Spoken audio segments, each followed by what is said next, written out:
You've all been duped. Hello.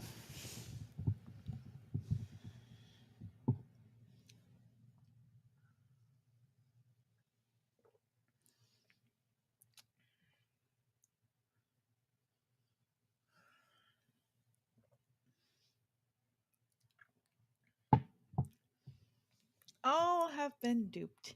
He he he he he.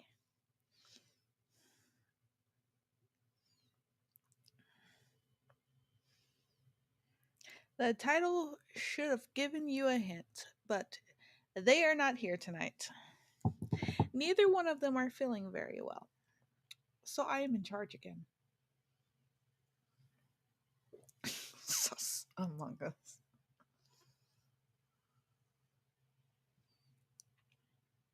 I mean, I even gave you my my starting soon screen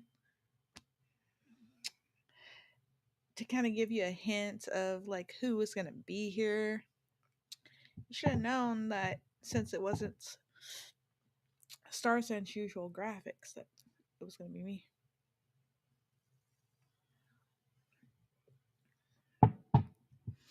I don't know exactly what they're down with. I think Starsen lost her voice. I think she lost her voice and she can't speak very well right now. From the messages I got. And did you watch the Jubilee drop today? No, I did not, because I don't keep up with Jubilee. And then Peachy says she isn't feeling well. And that she's tired, which I understand. Now where's Rachel? I know Rachel has to be here or is coming in because I have some words for Rachel. I wanna bother Rachel. Hi, Chicky. I'm in charge tonight. Everyone seemed so surprised and bamboozled, and I gave them every hint that it was not Starset in charge today. Thanks for the Oreos, Aaron.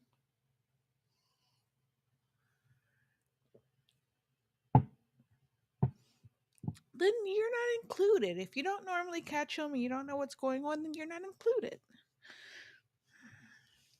It is late. It is very late.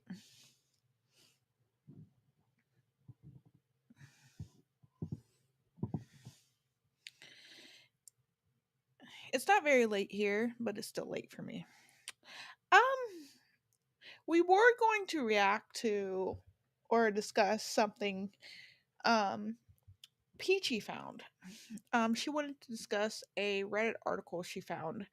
But since she's not here tonight and it was her thing that she found, I don't want to just jump the gun and discuss that, even though when we do go for that Reddit article, I have a lot to say on the topic.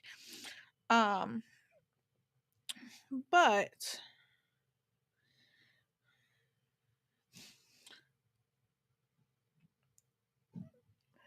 I don't know. Maybe I'll do what I did last time and just entertain you all with a Q&A. Maybe we'll play Jackbox. I don't know. What do you guys think we should do? As far as the question, what am I drinking? I'm drinking Coke. Just generic cola.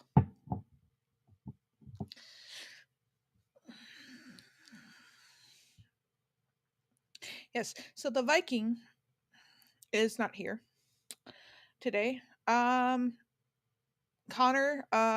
they can't here. Not everybody can see your chats. It's all kind of mixed up. We'll do this. There. Better. Now everybody can see everybody's chats. You're gonna watch someone beat Terraria with only yo-yos. That sounds interesting. So, what do you guys think we should do? There are a lot of options. I'm wearing my glasses today, so I'm going to turn this light off on my camera because it's going to bother me otherwise, seeing it reflected in my glasses.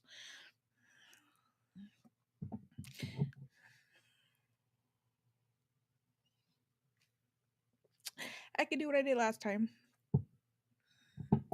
and just take some Q&As. It's mothered or smothered. Let's have some mothered or smothered questions.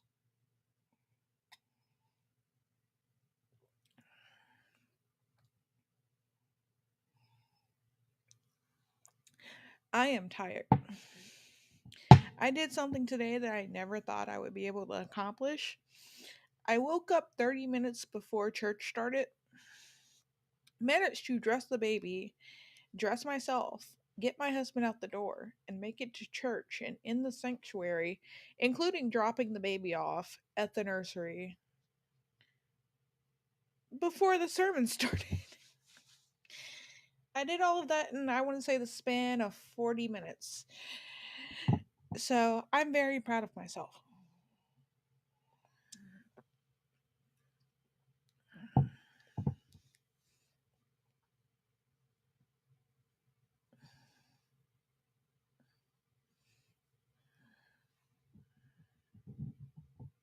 In other news, I've been in a very bad mood.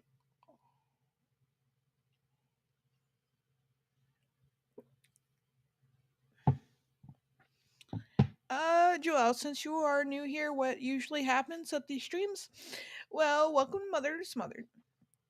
Basically, the whole point is to discuss um, raising children or being a child of someone who is very controlling or um,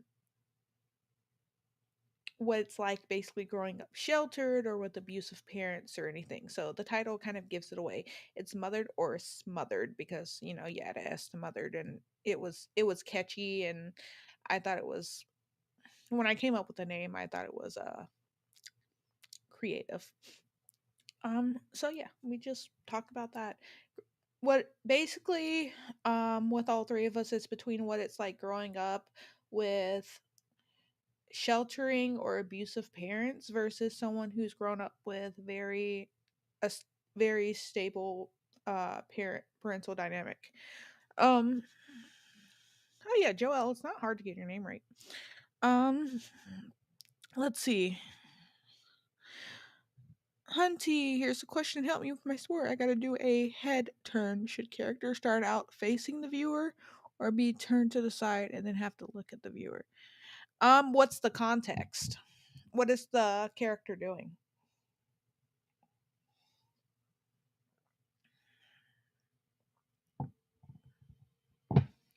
I have a very long and complicated name, and I'm of the mixed race persuasion, and almost all of my family is black, so I understand difficult names.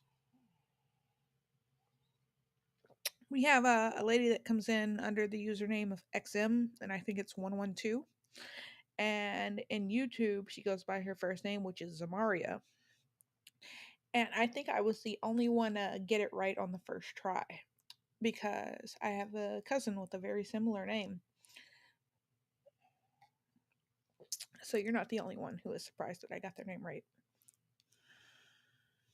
She's standing kind of bouncing until she hears something and she has to look to wherever's off camera. Um, I think it'd be.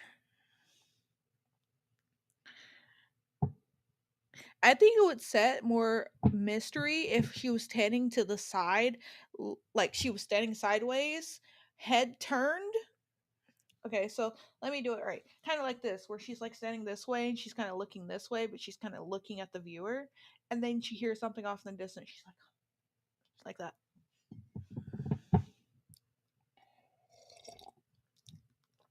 Natanya. Your name's not hard either.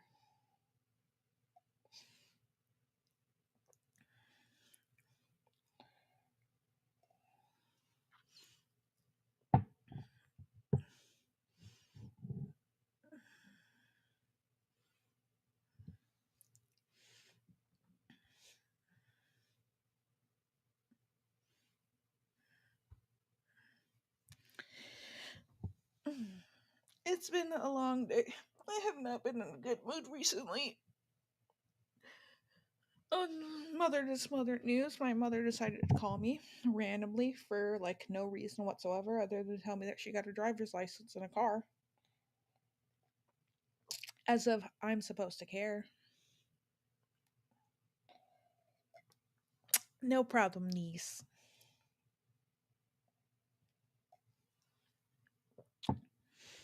So I sent her a very strongly worded message and she sent one back trying to guilt trip me, and I really don't care.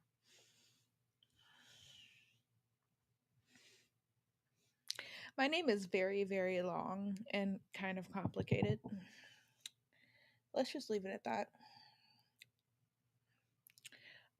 Rune, aka Kirito, aka Connor, in the chat that's currently listening in likes to drop my first name like crazy. So I've just come to accept it. Just giving my government name out to everybody. That's okay though.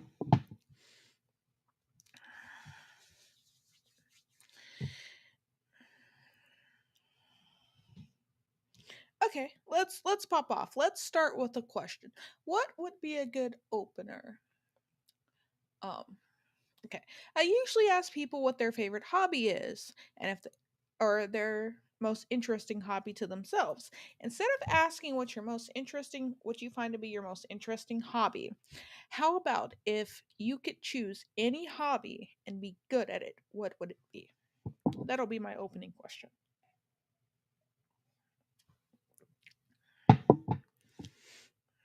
If I had to choose, I would probably do digital art and not suck at it really badly.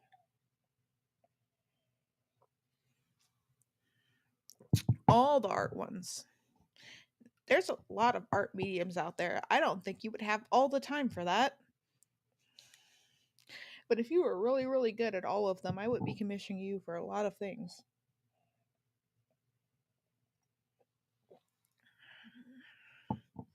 Just all art. But then we get down to style, like different art styles, the mediums that you use. That'd be crazy. That would be crazy.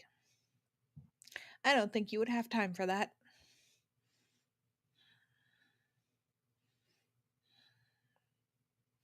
But if you did and you were really good at that, I would definitely commission you for some stuff.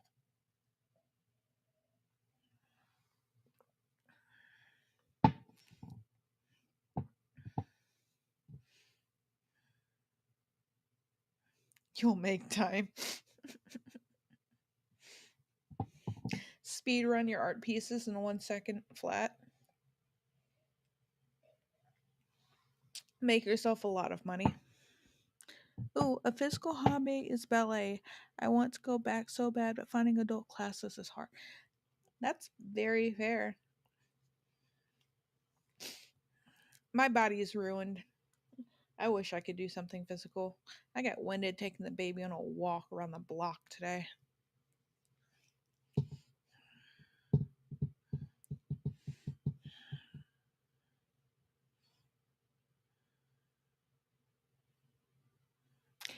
Not true. I would say that's not the most common denominator because you said all art, right? You said all art. You didn't say all like drawing types, like drawing and painting. You said all art. So now we're going to include sculpting in there. We're going to include ice sculpting. We're going to include all types of art now. You're stuck with it.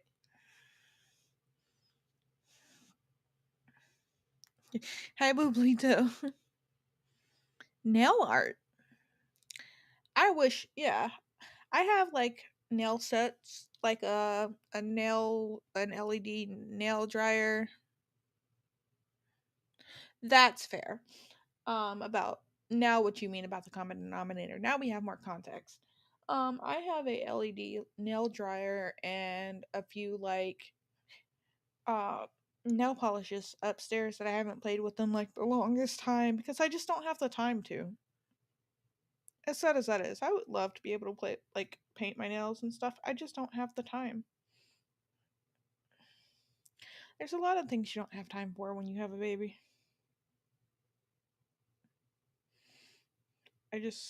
I would love to do it, but I would not have the time to complete it. I barely have time to put my makeup on in the morning.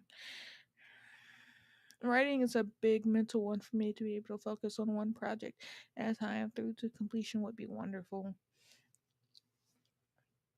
I get that. ADHD brain, for me at least, is crazy. I can't like play a chill, cozy game or do something that's like chill and cozy, like drawing or things like that, without something on the background.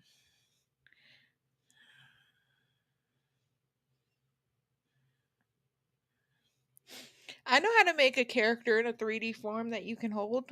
I already did. It took 9 months and 5 hours of pain.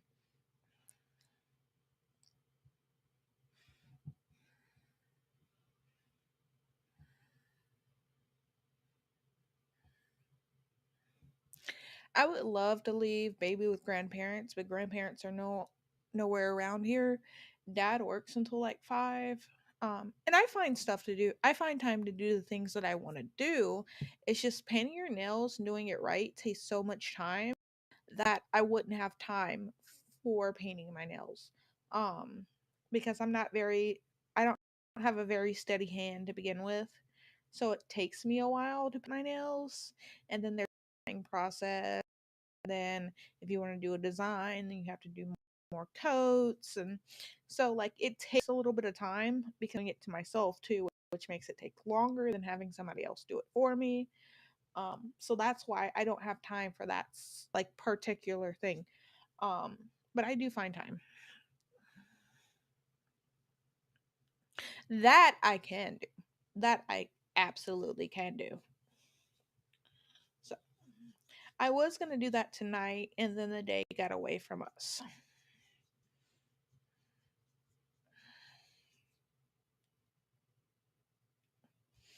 But that was the plan. I was actually gonna be like, I'm gonna go and like disappear in the bathroom for like I don't know how long. Don't bother me. And he had agreed, and then the day got away from us, and we looked up and it was 8 o'clock. And we were like, oops, too late. Because I could do that on nights that we have leftovers and he doesn't have to worry about dinner. She lost her voice.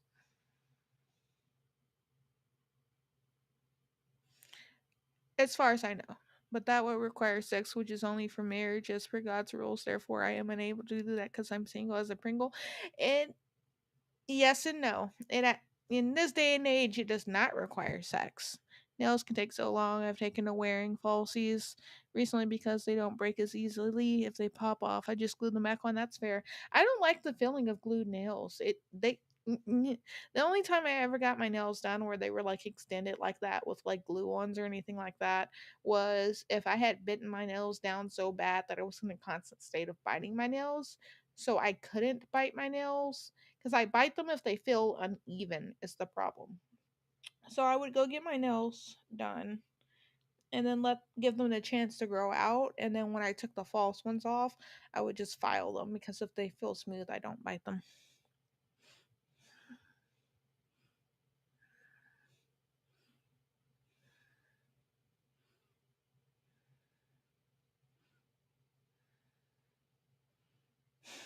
No kiss.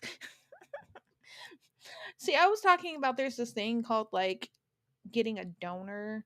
You don't necessarily need to have the sexy times for that.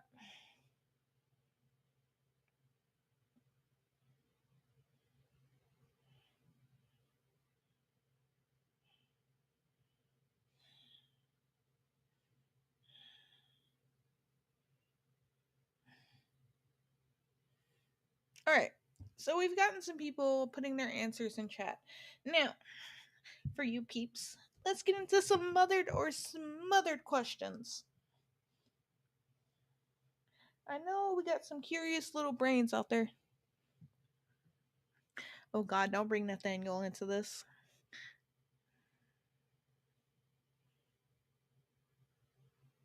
That is fair. Living with your parents is very fair. I get that. But the benefit to that is having your parents help you watch the baby. Don't bring Nathaniel into this.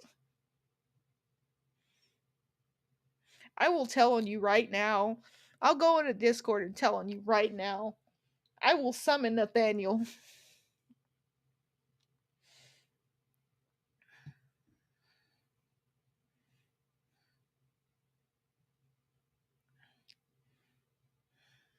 Gotta say, I love commentary that make valid criticism and common sense topics like the Bopo community. What's the Bopo community? I don't understand. I am internet stupid.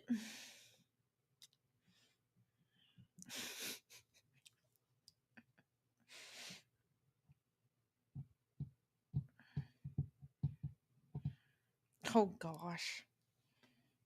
Tell on yourself, okay. Look, I respect it. Though Lilith, I will say that I do try to make criticisms and common sense into my topics. Oh,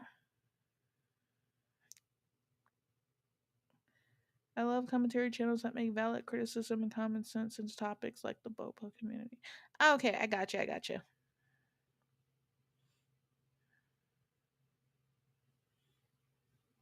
The body positive health at all sizes. I will say that you can be healthy at large sizes. I will not say you can be healthy at all sizes. There comes to a point where if you've reached a certain size, something's wrong.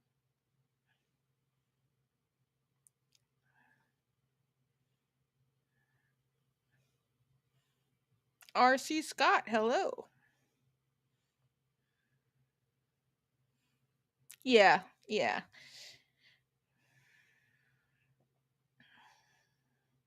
I mean, I'm the heaviest I've ever been because I had a baby and I didn't lose any of the weight, but I don't consider myself to be too bad off. But there comes a point where you'll reach a certain like weight and it's just like you need help. You need some change. Who hurt you?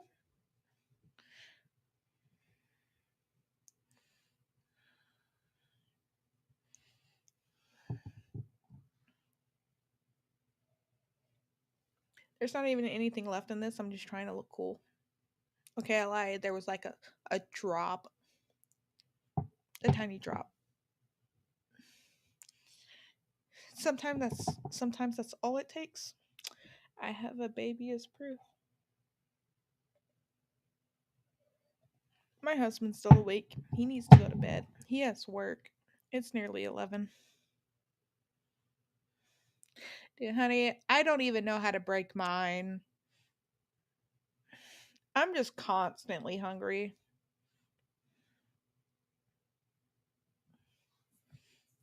I have like 4 things of like packaged cakes that I bought from the grocery store because they're so easy to grab and eat one. And I'm just so constantly hungry because baby and breastfeeding.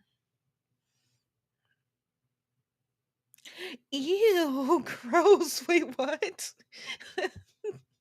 That's so gross, Bublito. Oh, jeez.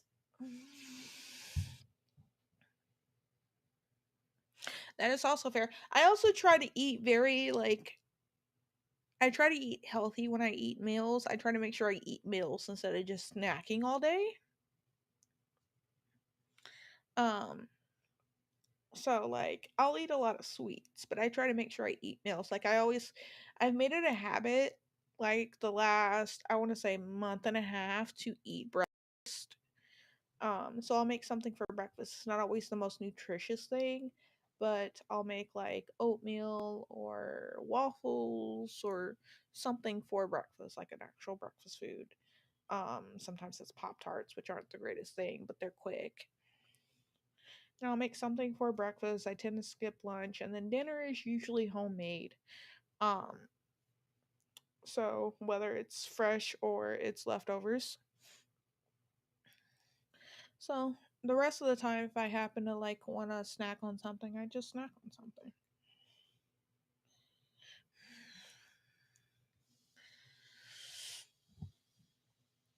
I am tired. I have been getting okay sleep the last couple of days.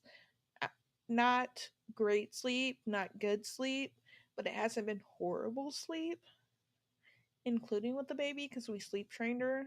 And so she's a little bit easier as long as I don't bother her. But I think it's catching up with me how sleep deprived I actually am because I've been getting decently okay sleep. And then I've been oversleeping and I'm just tired. Or let's say not oversleeping, sleeping past my normal time to get up. I made spaghetti yesterday. I made homemade meatballs. The spaghetti and the sauce were store bought. I usually do that and then I season it myself.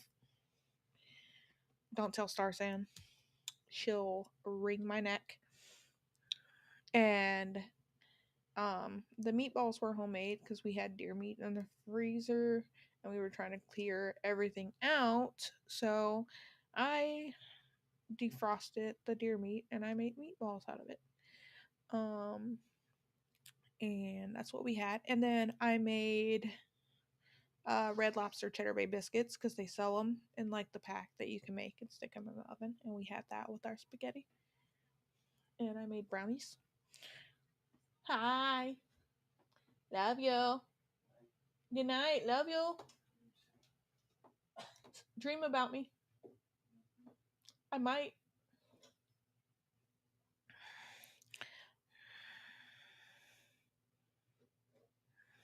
Telling me not to sell Sarsan. It's like giving me $100 to tell Sarsan. Look here. Don't tell the Italian woman that I cheated on my spaghetti. Don't do that. I'm not as Italian as her, okay? She will come after me. You'll never see me again. That's like the ultimate insult. Don't do that to me. I'm scared. It's not funny. Okay? I did nothing to you.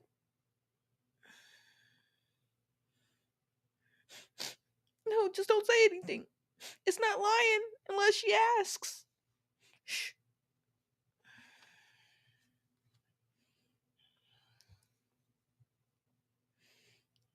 I have a baby. I don't have time to be making sauces and fresh noodles. It don't work. So, anyway, who has some questions? It's not very often you get just little old me. I know it's the second time it's happened. It's weird that it's the second time, but it's not very often you get little old me. So, who has some questions? I will take some cues and aid the hell out of them.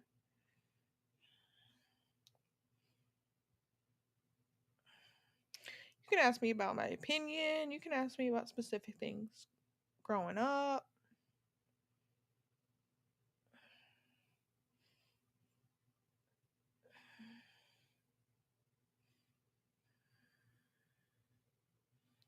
Start his channel without stars in it. That's just rude. We're also streaming on my channels. You playing any video games lately? I have been playing a lot of Stardew Valley this last week because I think it's an okay game and I don't mind playing it. But I was trying to like stretch out my streams because I was gonna start playing Hogwarts Legacy after finishing the game that I'm currently playing, which I'm not far off from doing. But I had to return the game, and I have to wait a little bit before I can actually buy the game. So I got invited to play Stardew Valley with another streamer, and we played, and then that turned into us playing this last week for a week straight. And then on top of that, she wanted to start a off stream game with me. Um so we were playing that after streams, and like during this weekend we had an off stream game going, a separate game. And then yesterday I started playing a solo as like just a chill, cozy game that I can like stop and walk away from between taking care of the baby and whatnot. So I've been playing a lot of Stardew Valley. Um, Go to what are your mindless go to comfort games? Mindless go to comfort games. I mean, there's so many. I don't even know. It just kind of depends on my mood.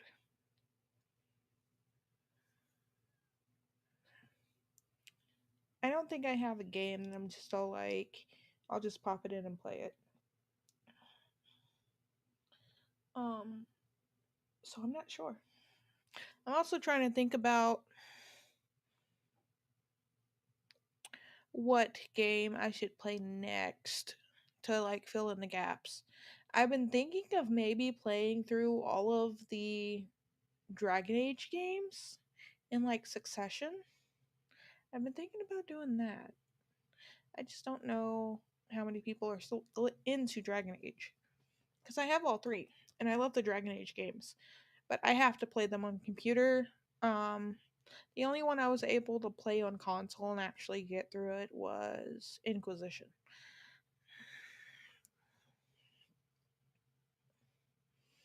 But as far as I don't play like a lot of mindless games. Okay, mindless comfort game. I get on my mindless comfort game is I get on Tabletop Simulator and I do jigsaw puzzles.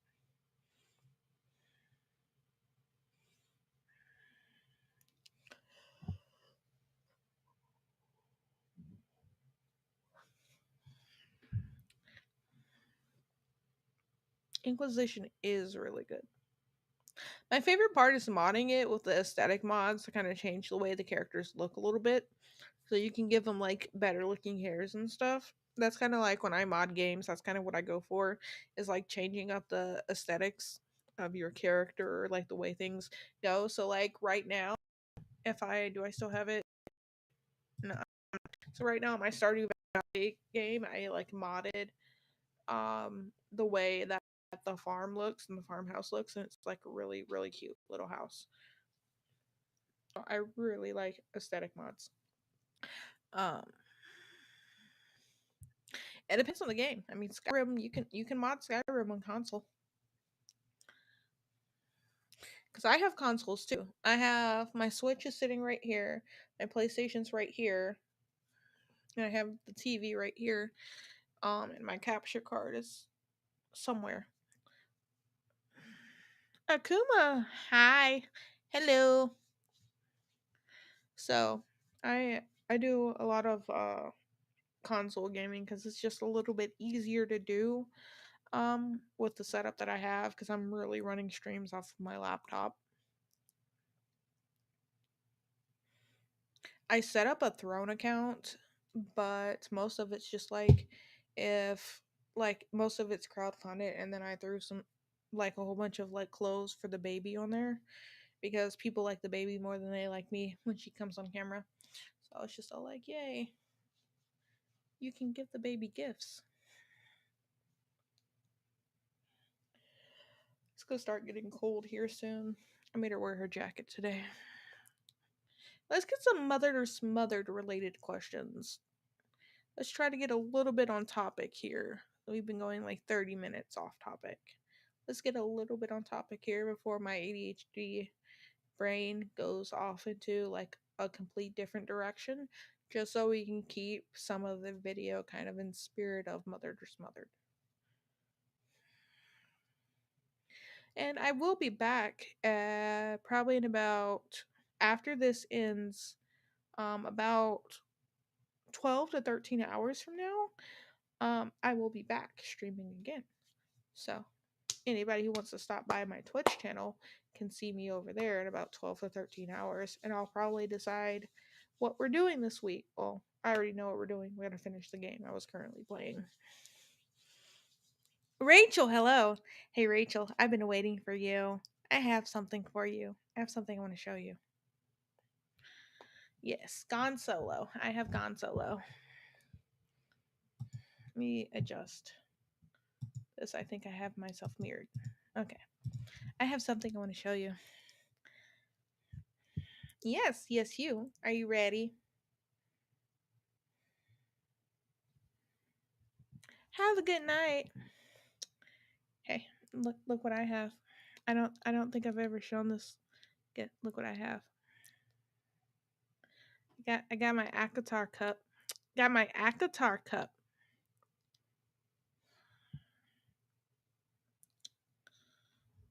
So wanted to let you know that that book series is so great that I ordered a cup.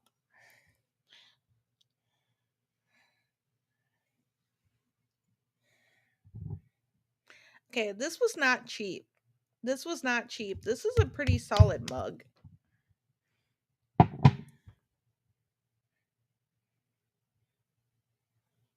cat has the zoomies. How dare. The cat has the zoomies. Who wants to see the cat? The cat having the zoomies.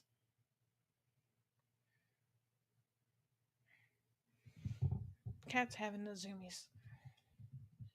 She's right there. I think my computer screen is kind of in the way a bit. You might see her if she posts where she normally likes to go. Or better yet, here, kitty, kitty, kitty, kitty, kitty, kitty, kitty, kitty, kitty, kitty, kitty, kitty, kitty, kitty, kitty, kitty. There's Zoomy Cat.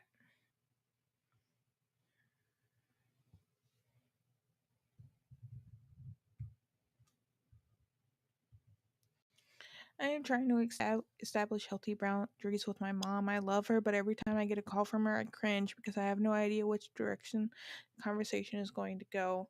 Okay. As far as that, you do a lot better than I do if all you do is cringe. Um, she's in an awkward situation. That's fair. Um, because I have so much pent up anger in with my mother. Like I love her too, but I can't be around her. It's not good for me. Um, and so like my mom is the person that if I give her an inch, she'll take a mile, and she's very narcissistic. Um, see, you're already doing better than me. That um and because of like all the stuff I dealt with my mom, it usually turns into a screaming match on my part. So because I'm at the point where I have no patience with her because she has no respect for boundaries. I've gone to the point where I've told her not to contact me. Like, I don't want to hear from you. Don't call me. Don't text me. I don't want to hear anything. If I get an update on her, it's usually through my grandmother. Um, and I don't want to talk to my actual mother. So it irritates me when she does things like changes her number and calls me or texts me out of nowhere because I've told her repeatedly that I don't want to hear from her, not to call me, not to text me. And so usually if I answer the phone, I'm just immediately yelling at her, telling her to leave me alone because she still has not respected the fact that I've said not to call me and not to text me. And so the last thing I said to her when I answered the phone was I called her out on her bullshit, told her that I wanted nothing to do with her, that she was abusive, and I was tired of her, not to call or text me. And her text in response was, okay, fine. I see where your loyalty is. Bye. Let's hope she sticks to it. But my husband also gets on my case that the second I start speaking to her, I start yelling at her. But he just doesn't. Like, I understand I probably shouldn't jump immediately to yelling, but, or screaming. But he also does not understand the amount of heartache, stress, and just pain that woman has me through. So, we'll see if I get better where I go from there.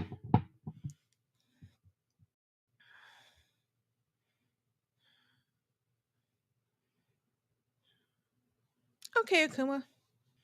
But you're already doing better than me, Joel, because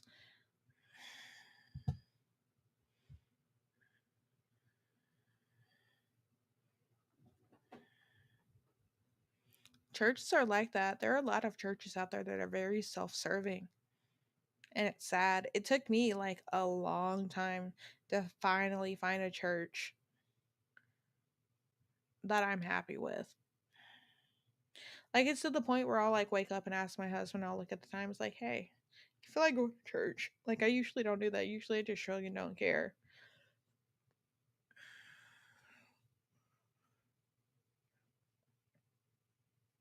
So and see the thing is too is I'm torn because I want my daughter to be able to like at least meet her, you know, at least for them to like have some sort of interaction, even if it's just a little bit.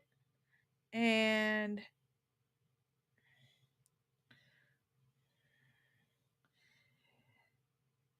so the plan was originally when we first took our trip, because we postponed our anniversary trip. So when we took our anniversary trip finally, last place I knew she was living was just a slight bit out of the way, not by much, and we were gonna stop. Um and just like take her out to breakfast.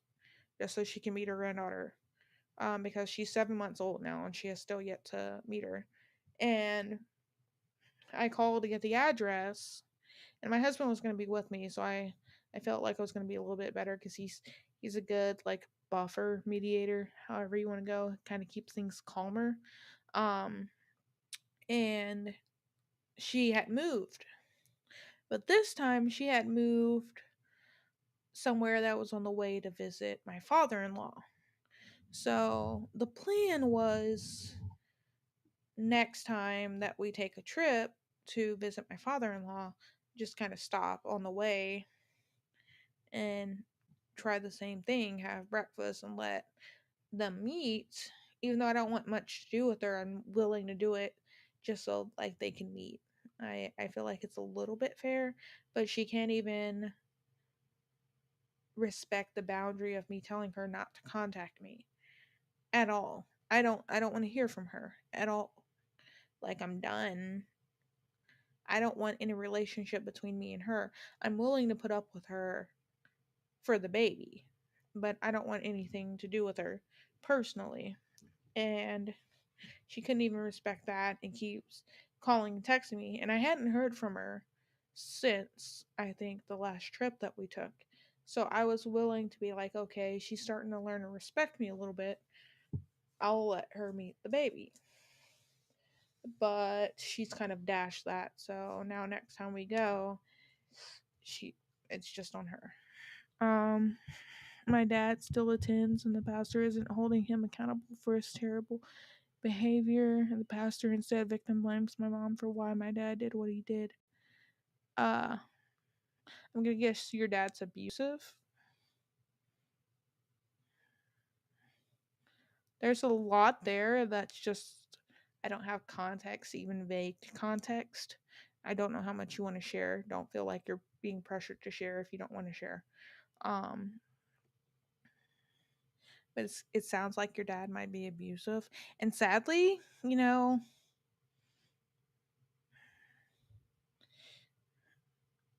not all churches are great. Not the people who run them aren't all great. And like everyone has biases too. Doesn't matter who you are. Most of it's the emotional and the verbal. I get that. A lot of people have biases. No matter who you are, you have a bias of some sort. Um, and or you're just set in your ways to care about anything other than anything else than what you care about. So that sounds like a pastor that shouldn't be a pastor, because being a pastor, you're not supposed to blame someone for anything. It's not supposed to be pushing blame onto one party at the very least. If you're going to like maybe say like the reasons or who's at fault or something, usually as a pastor, you should look at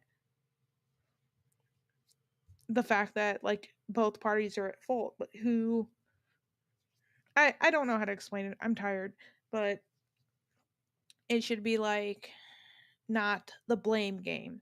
Um More of what can be done to fix this, because it's not always, it's almost never just one side did all the wrong. But the one time he lashed out physically, gave my mom a head injury that affects her to this. Ooh, yeah. See, last time someone put their hands on my mom, they got a knife pulled on them, and we'll leave it at that. Because I'm not a very violent person, and I also will say that if my mom starts it and the consequences are justifiable, I'm not going to stick up for her. But the person that did it, I knew happened to have a temper, and it wasn't the first time that they had beat on my mother. And while I'm not a big fan of her, I'm also not going to stand by if someone's just bashing her face in for no reason. So, I get that. I get that. I've been there, done that.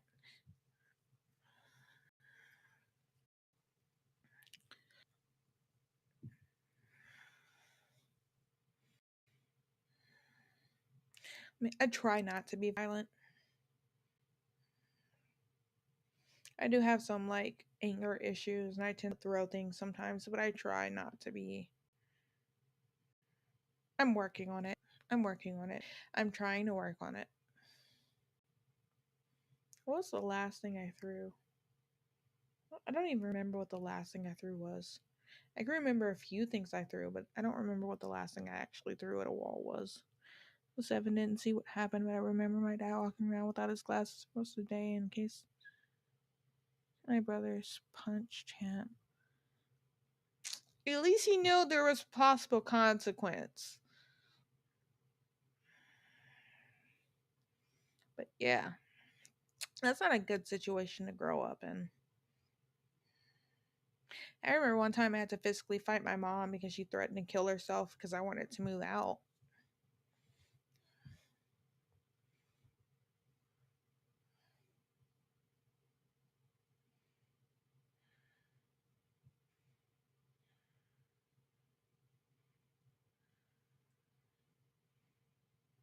It was not a fun day.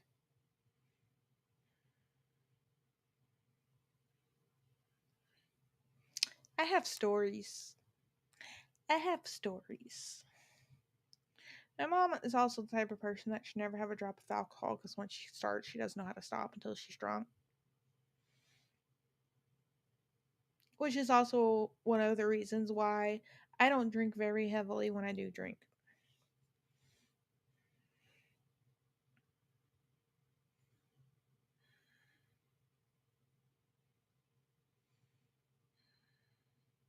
My mom is not like a single person I've ever dated. And also, like, recent years, she's been having mental problems. So, like, she's gotten better, but sometimes she just won't take her meds and she gets worse again. And then she has to be like psych eval and like institutionalized, and the cycle repeats itself. But she gets into her head sometimes that my husband, and it wasn't necessarily always him, it was sometimes it was roommates or old boyfriends or things like that, had gets it into her head that my husband is trafficking me. So that's fun. There was also a time when one of my old roommates, gay man by the way, was dealing with his father's death because his father had died from cancer. They knew he was going to die because his dad was tired of fighting. His dad went through chemo 3 times. So he said this time he was done. He was tired. He was over it. And his dad was a little bit older. But they were dealing, it was like after his dad had died, and they were dealing with stuff. His mom was over. They were, I think, making funeral arrangements or things, something like that. I don't remember exactly what, but his mom was over. And so I was gonna leave them be. and I was just going to stay in my room like I normally do because it was usually I went to work until like 2 a.m., got home probably about before 3, ate something, played some games, did whatever I wanted till about 6 a.m., went to sleep, woke up probably about 2 or 3, did whatever I wanted to do until about 7, and then was right back to work. So we didn't really bother each other. We barely saw each other. Um, so I let them be, and we get a knock on the door. I think I didn't hear the knock, but apparently someone rang the doorbell or knocked or something. And then he comes to my room and tells me that there are cops there. And so I go down wondering like what's going on, and basically what had happened was my mom had called them and said that I was being held there at gunpoint. Um, how she got that into her head to this day, I don't know.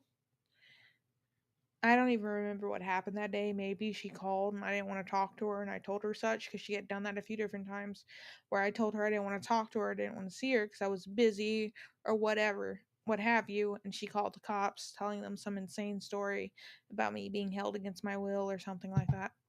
So there was a time she called the cops because I went to stay the night with a boyfriend of mine, and she knew I was going. Like, I told her I was leaving, that I would be gone all night. I was like 19 or 20, I believe. And I was going because we were going to a fair the next day. We were doing something the next day. So I went to stay the night at his house. And his entire family was there. His younger sisters, brothers, he was the oldest one. His son, too, he had a kid. And I get a call on my cell phone from the cops because my mom had told them that I was missing. Just to bother me. Because I decided I was gonna be out all night. Um, which she knew exactly where I was, and it was just a mess. So back to the story. So yeah, I go out there and apparently she had said something to them about me being held at gunpoint, and I was just all like, "No, I'm not." And then I remember I think I called her and chewed her out because not only was that ridiculous that she even did that, but on top of it, she did that when at this time that my roommate and his mom don't need to deal with extra bullshit because they're already hurting and have a lot going on. So, yeah, I have stories.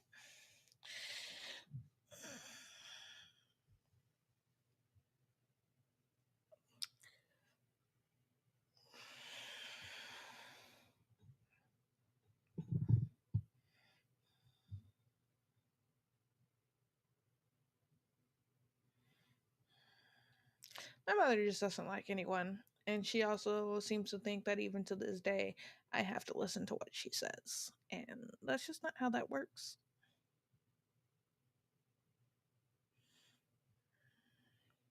From what you said so far, I can understand why your issues are with your dad. I never met my father, so I mean, I had a dad. Um, I had a father figure most of my life. Um, So that's who I call my dad, but my actual father I never met.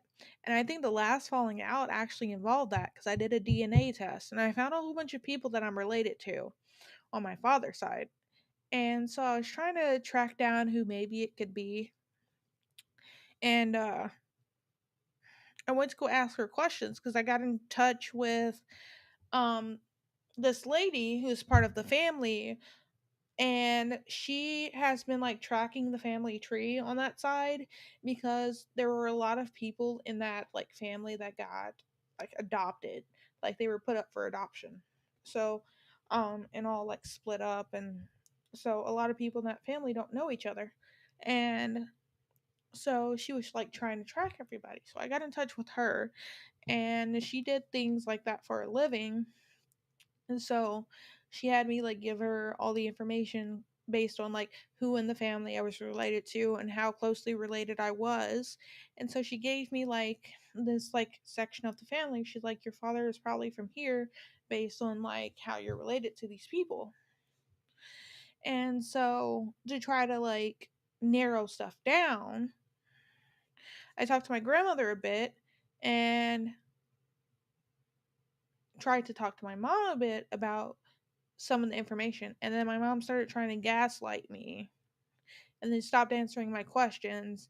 And I felt like she was trying to sabotage too by choosing to lie for some of the questions. So after she tried to gaslight me, of me about me asking questions about my father, and say a whole bunch of ridiculous things like, I can pull up the messages, but she said, here, let me see.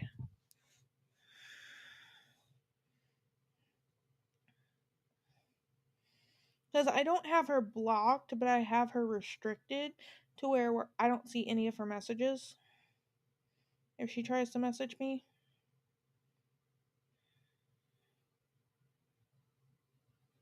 let's see here.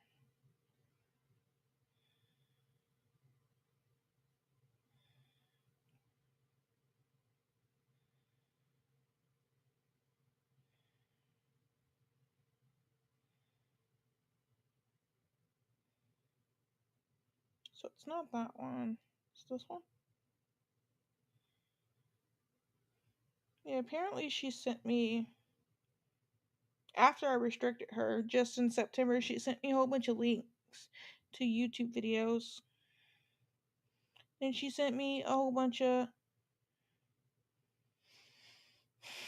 she sent me a whole bunch of posts she shared where she uploaded pictures of me from when I was like in my early 20s.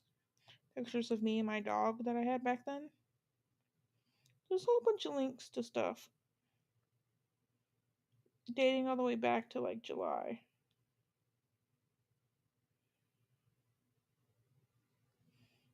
Okay, so back in May is when I was trying to get information from her and I had a name to work with. I had a couple of names to work with. So I asked her if the name sounded familiar. I also sent her a picture and asked if he looked familiar and if the name sounded familiar. And she says, and then I asked her if my dad was older than her and she said yes. And then basically, and then um she never answered, does the name sound familiar? Then she said, be careful looking for people, it could be dangerous. I'll look and try to find him. And so I told her no, that I did a DNA test and I just wanted her to answer the questions, that I was in touch with someone, um, and that I wanted to figure it out on my own. And then she said she didn't know the person. And then she said that my father could only be a man on a semi truck that used to come through and visit that she was sleeping with. And she also said he was a married man. So at the time. So with that, the only person that there was a guess of who it could be that was a truck driver at any point and had been married, um, was the person I was talking to her about. Um, so I told her it had to be the truck driver because I did a DNA test. And then I told her to tell me more about Truck Dude. And she goes, let me see the baby, video call me. And then I kept asking her questions about the truck guy. And she's told me that she would see him, blah, blah, blah, yada, yada, yada. And then I asked her if there was anything else she remembered. She said she's trying to know, but she's trying to remember the name. I asked her how she could meet a man multiple times and not remember his name. And then she tried to video call me, which it was at nearly midnight. So I got on to her about that. And then I started asking her a few other questions about names because there were a few other potential names. And then I sent her a few like younger pictures of this guy, and she goes, "No, he doesn't look familiar." And then I asked if he ever said anything about being Marine, and then she says no, but she gives me a few other details. And then I asked her if she remembers anything else, the smallest detail, and then she says, "Let me think." And then her next message after that, "Don't say I didn't come to Iowa to see you. Bye." And then I sent her like five other messages and two calls after that, and she didn't answer any of them.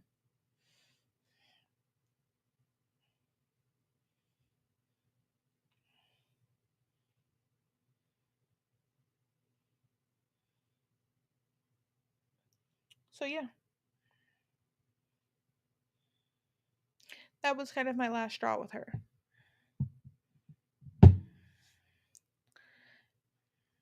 Because she wants to make it seem like it's some bad thing to ask questions to try to find out who my father is.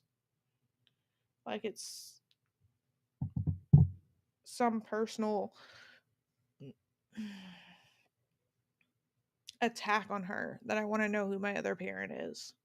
And the only reason I even started trying to find out was because I have a baby now and I feel like I should figure out who the other side of the family is for many different reasons. For one, she might have another more grandparents out there that we're not aware of, and there's health concerns and different things like that.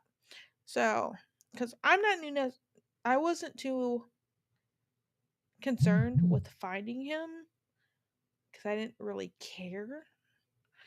But when you involve a baby, it's a little bit of a different story. Even if I like found who he was right off the bat, like immediately, I didn't want anything. So there's that.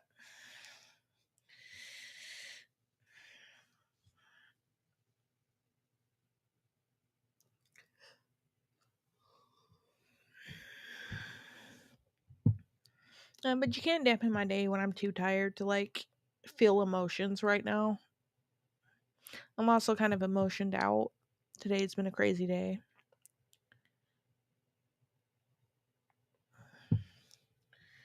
Do we have any other questions?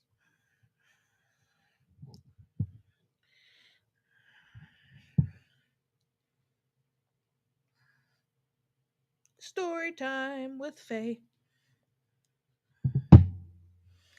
We had so many people in the beginning, and now it's just quiet. You guys, I know you're there. Uh oh. Let me check on the baby. I heard baby make noise.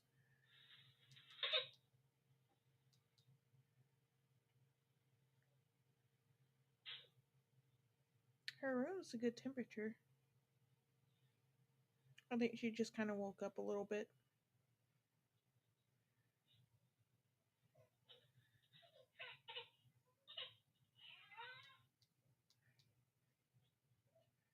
We'll give her a few minutes and see if she settles. If not, then I'll grab her and I'll bring her down here and let her have a bottle, and then she'll go back to bed. And you guys get a chance to see baby. But we'll see. We'll see. I'll give her like 5 minutes. Do we have any other questions or comments or opinions that you'd like me to share?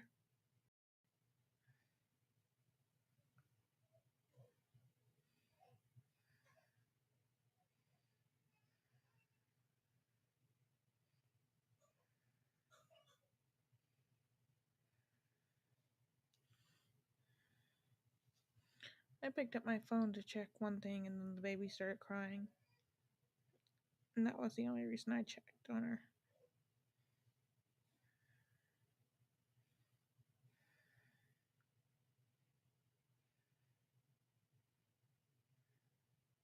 Okay.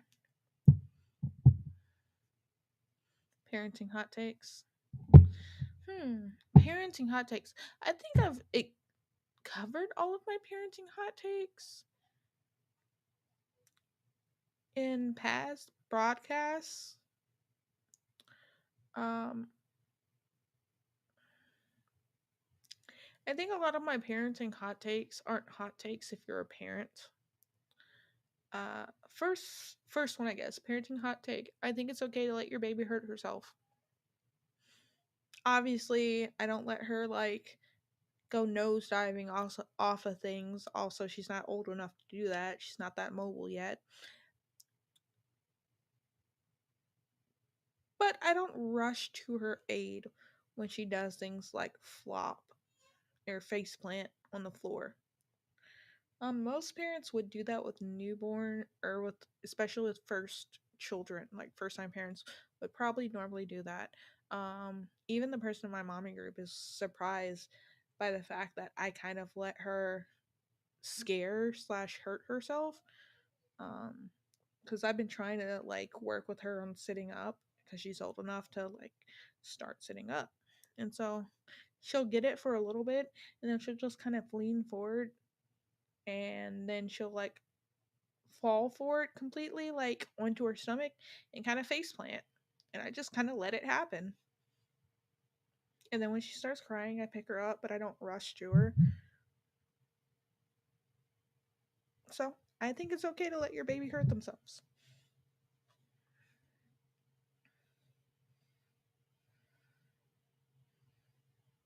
That's one of my hot takes.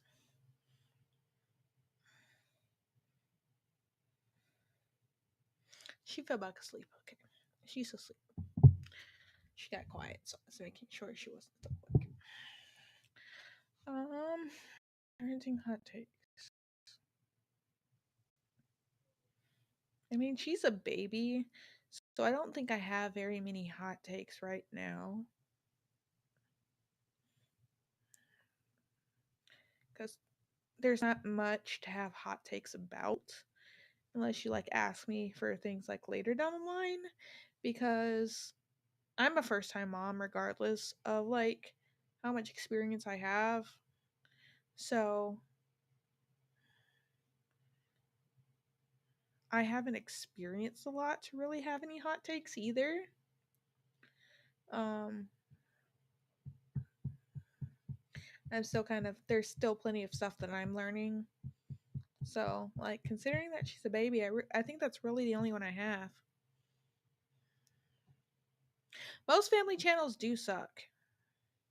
I thought about doing a little bit of that type of content because there is one family channel that I mean it's barely a family channel. Um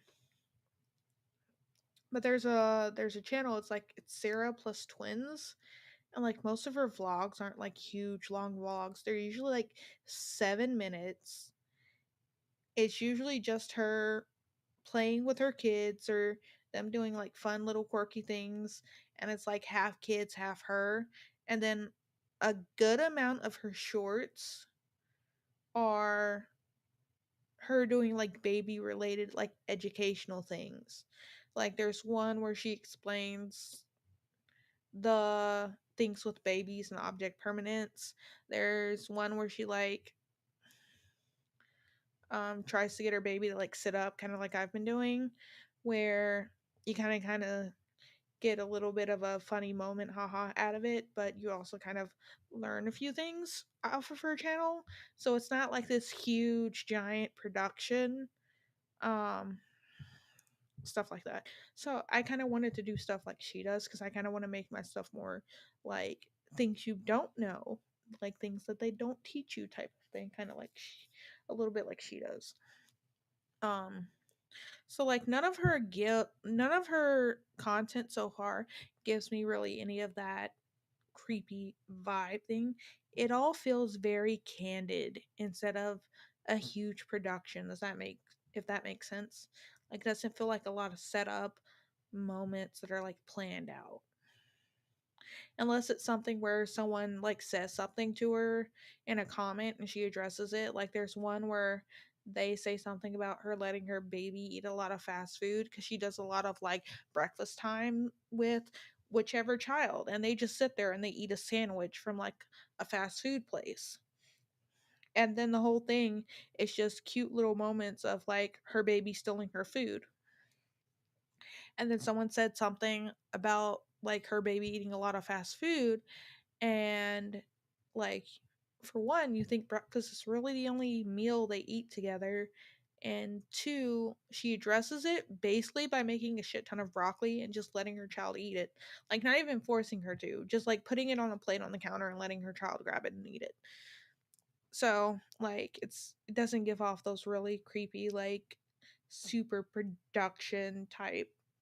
Am I making sense? I hope I'm making sense. Because I have family channels I absolutely hate. I've addressed it multiple times. I hate the fucking Beast and Fam. Oh my god.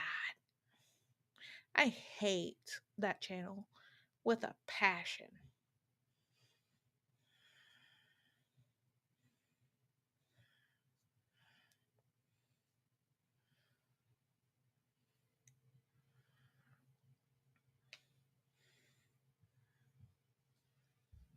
I've addressed that a couple of times where like they put shorts to make it seem like their kids are just they're just having such a bad time, and their kids are having such a bad time.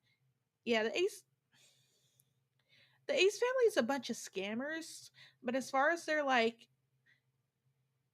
the kids side thing goes, a lot of what they do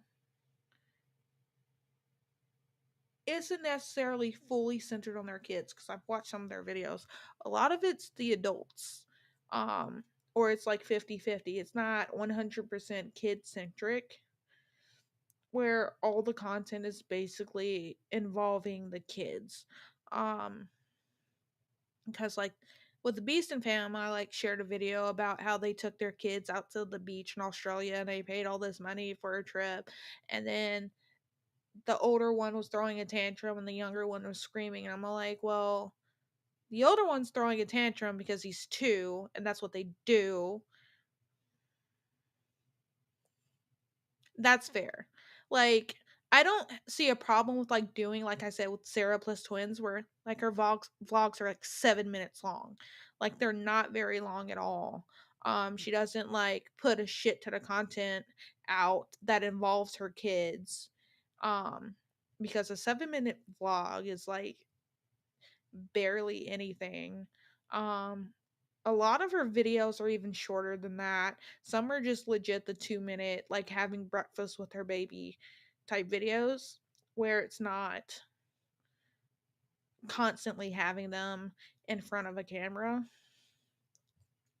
But the video I was referencing was that they took their kids to Australian Beach. It was like 2-year-olds like throwing a fit because he's 2 and he's screaming and playing at the same time. He's 2. And then they had like their newborn baby.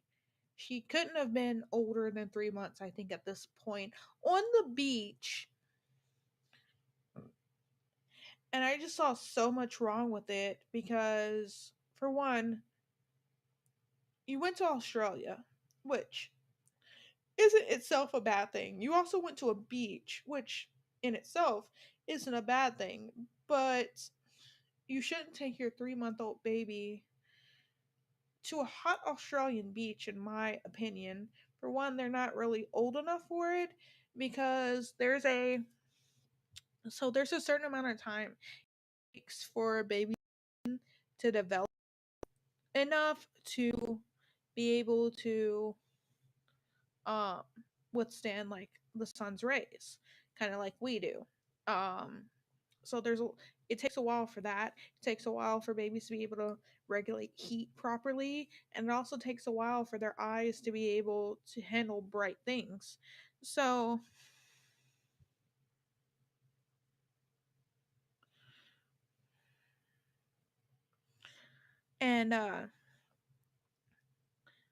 and usually it's about 6 months before they can start handle like bright things and being out in the sun and a little bit of hotter temperatures. Like, um your baby isn't supposed to be, I think, hotter or in a room too long that's like hotter than like 80 something degrees. I don't remember right off the bat what it is. but you have your like 3-month-old baby out at an Australian beach, and not to mention it's windy and babies are really sensitive to that.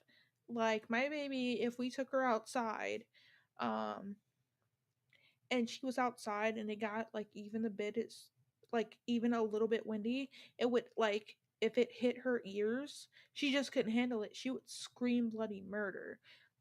So you have her out here in the wind and she's screaming, and you can tell it's windy because her hair's flying everywhere. And so you're showing a video of one of your kids throwing a tantrum, the other one screaming their head off, and then you just turn the camera to you and start shaking your head, kind of like, kids, man. Like, take your baby somewhere else. Like, the toddler is one thing, take your newborn somewhere else. And there are a few other videos where they try to make it these cute moments where things aren't going their way. And I can just already see the bullshit. Like after becoming a mom, and I'm zoning in, I can like already see the bullshit. Kids definitely should get to be kids. And like so like my thing is like I feel like there's a difference between family channels, right? I think there's ones where they over like they do a whole bunch of production. And they make their kids do this and they make their kids sit in front of a camera and like do like trends and different things like that. And then you have other channels where it's not a huge production. They let their kids be kids, and similar to like a home movie type thing, they record it and then take out anything that would really be an invasion of privacy and just throw some stuff together and upload it. So I think there is a real difference between family channels. They get a lot of bad press because most of them deserve it. That's what I think. Uh, when it becomes a huge production, you're basically making your kids be actors at this point, and instead of letting them be kids. I should show you guys a few of the videos I'm talking about. I think I did on my channel, but I don't think I ever did here.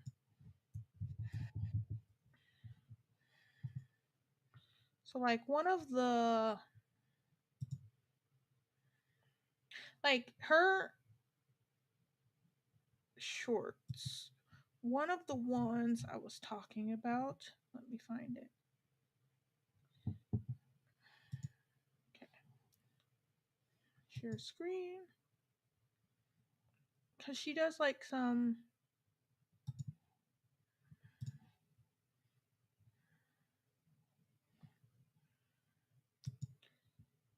educational content. Like this is the video I was talking about here.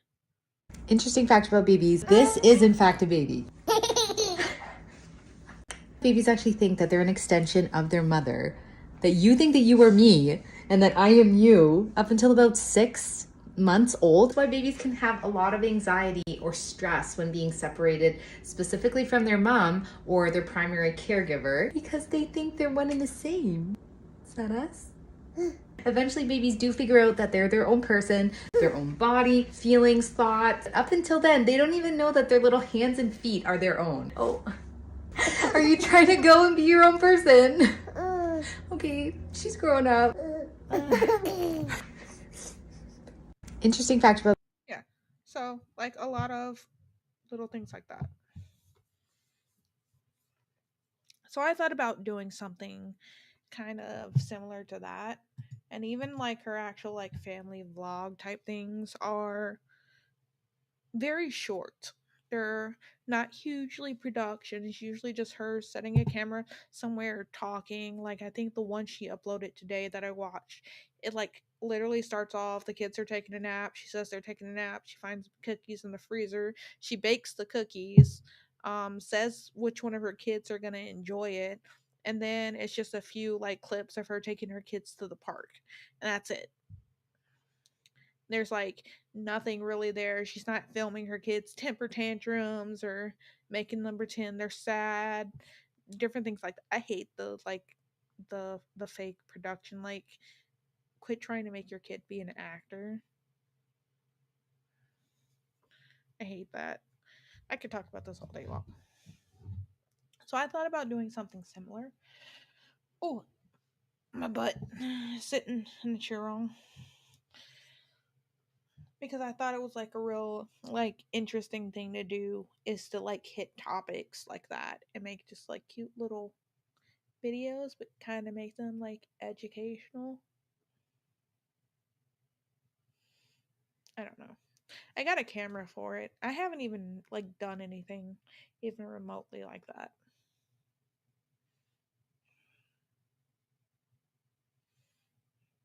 I bought a camera for it and everything, and I just like haven't done anything with it. I spend most of my day on Twitch streaming or taking care of my baby anyway, so my first thought isn't, hey, this would be a good idea for a video, let's do it.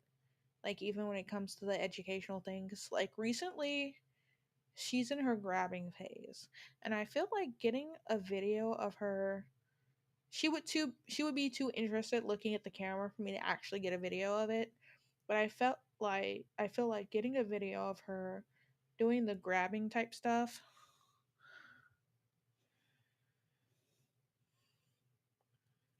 um would be a good video to do because I don't think there's like enough postpartum or like older baby things to like let parents know that everything's okay type content. I would like to do that because recently she's been doing this thing where she likes grabbing everything. She's in a grabbing stage, which is fine. And usually everyone who covers that usually does funny videos about the baby like grabbing everything they pick up. But it's usually all staged. They'll hold the baby, they'll grab something, the baby will take it. It's usually just like a funny, cute little video, which I don't have a problem with. But another side to her going through and wanting to grab everything includes me. And sometimes I'm on like my last nerve because it's not just usual, hey, I want to hug mom. It's, I want to grab something and mom's holding me.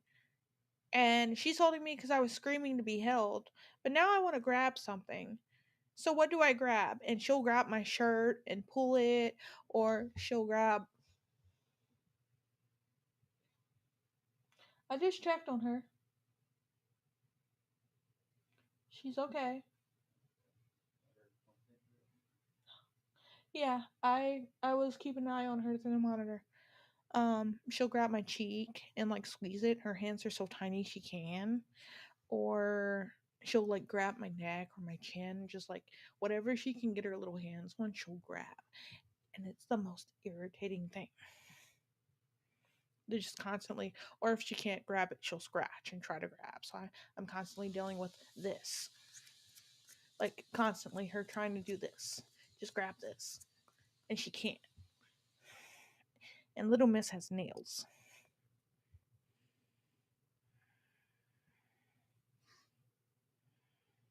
So I want to be like, it's okay to be irritated with it. Because you constantly have someone just scratching at your neck or scratching at your chest. She does a lot of this because she can't grab anything right here. So she'll just keep scratching and try to grab. Um, Things like that. It's my phone. It makes a noise. Um, so like I want to do some content like that. It was like, hey, it's okay.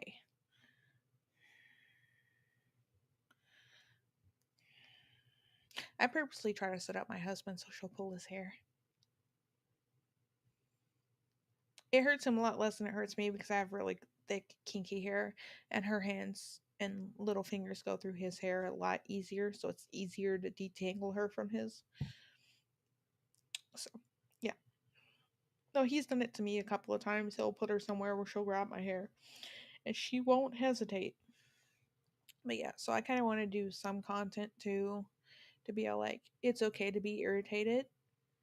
You're not the only one type thing, and kind of like do a few clips of her doing that if I can get them, and just be like, this is normal. And I understand that it's frustrating to constantly have someone grabbing on you, you will get through it and it'll be okay. I don't know about that.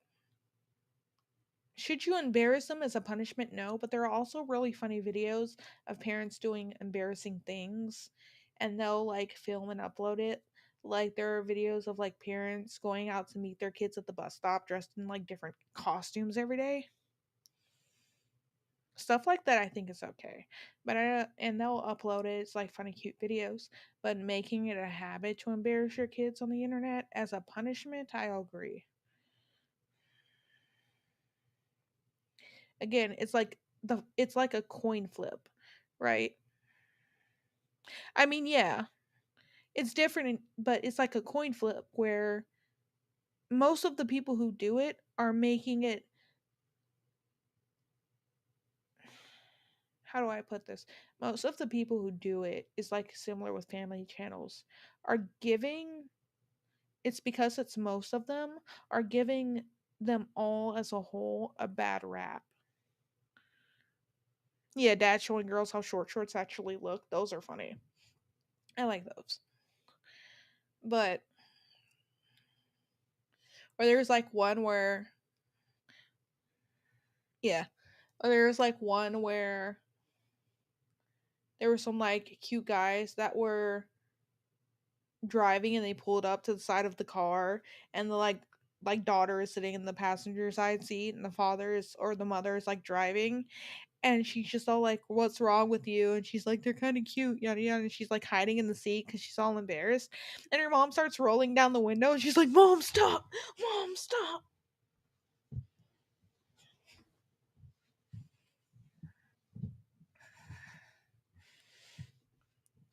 But yeah, I think the people who like do it constantly and do it simply for the views instead of sharing like a funny moment, something like that, or teachable, give everyone a like as a because too much of a good thing can be a bad thing. And people find a way, hey, I can use this to make some money. So yeah. I hope the beast can see this one day. I hate your channel by the way. Yeah, view farming is a danger.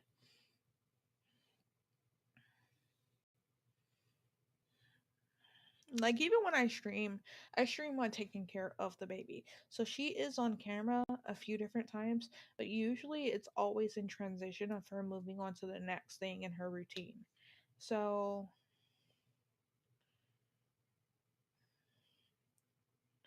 she's usually never on camera more than I want to say a minute at a time. Um So if she like say wakes up and she goes into tummy time, I'll let like people see her real quick, grab on a toy and chew on it before we go back to me. Or I have her you can see it right here. This is her bouncer. And I like having it right there. So like when I'm streaming, I can interact with her too. Because it's important to interact with her, right? And it keeps me able to do what I'm doing and still interact with her and, you know, be a mom.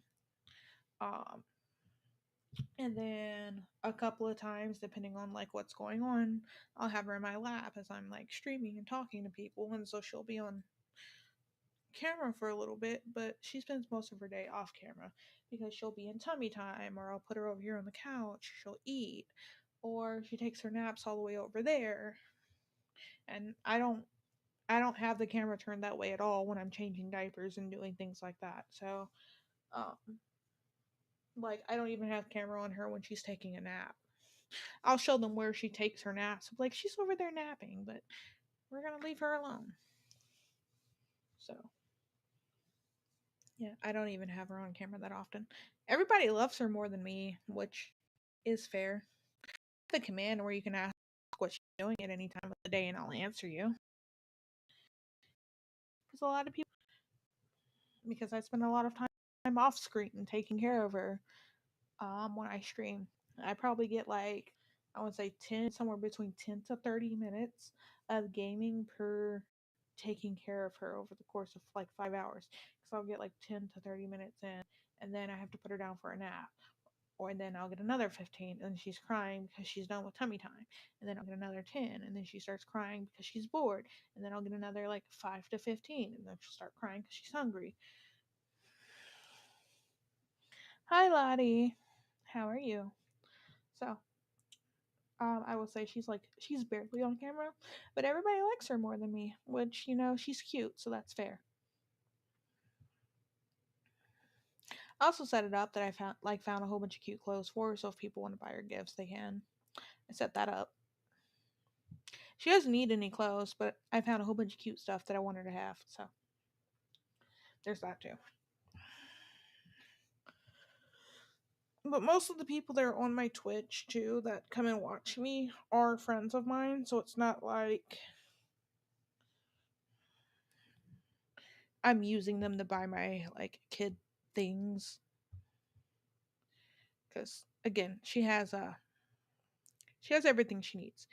She has all of her clothes, she has diapers, she has formula. We keep up with all that stuff, and I keep track of all that stuff. So it's not like she needs anything off of wish list. But hey, if you want to buy her a pink frilly dress that mommy really liked, there you go. Does she need it? No. But if you want to, you can. Because I also don't want my child growing up on camera on the internet. Baby or not, she also deserves her privacy.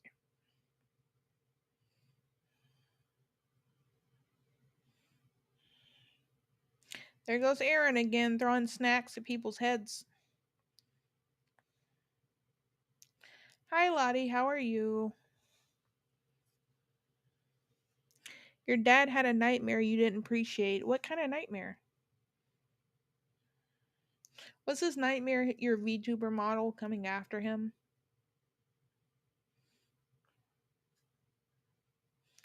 Anybody else have any questions?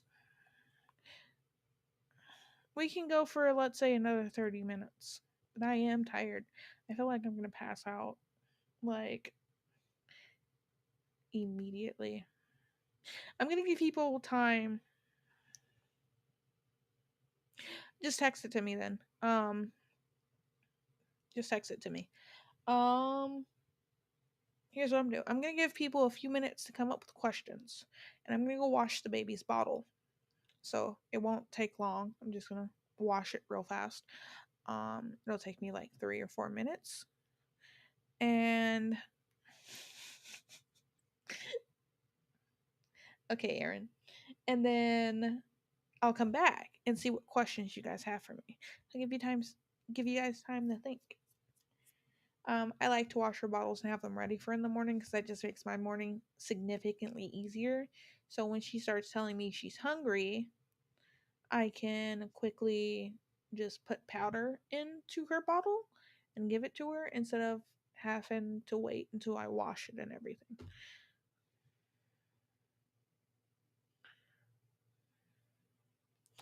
Jordan, Star doesn't feel good and neither does Peachy. So I'm gonna give everybody time to think of questions, and I will be back in no more than 5 minutes, and I might grab myself some more soda.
Somebody here the entire time?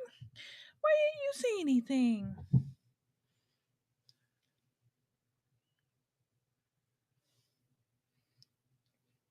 Let me check my messages real fast because I think I got the message from Lottie.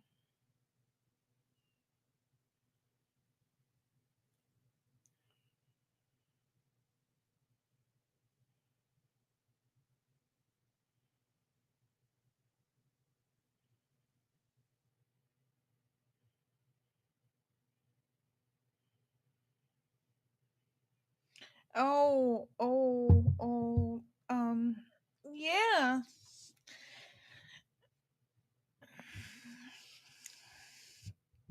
It is spooky month. That's all I know how to say to that. Uh,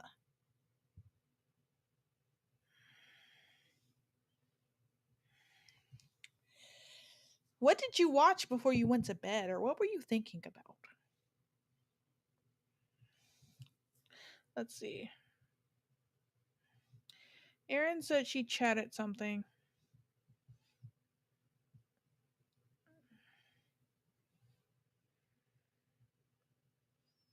Welcome in, Jordan's Products. We're glad to have you here.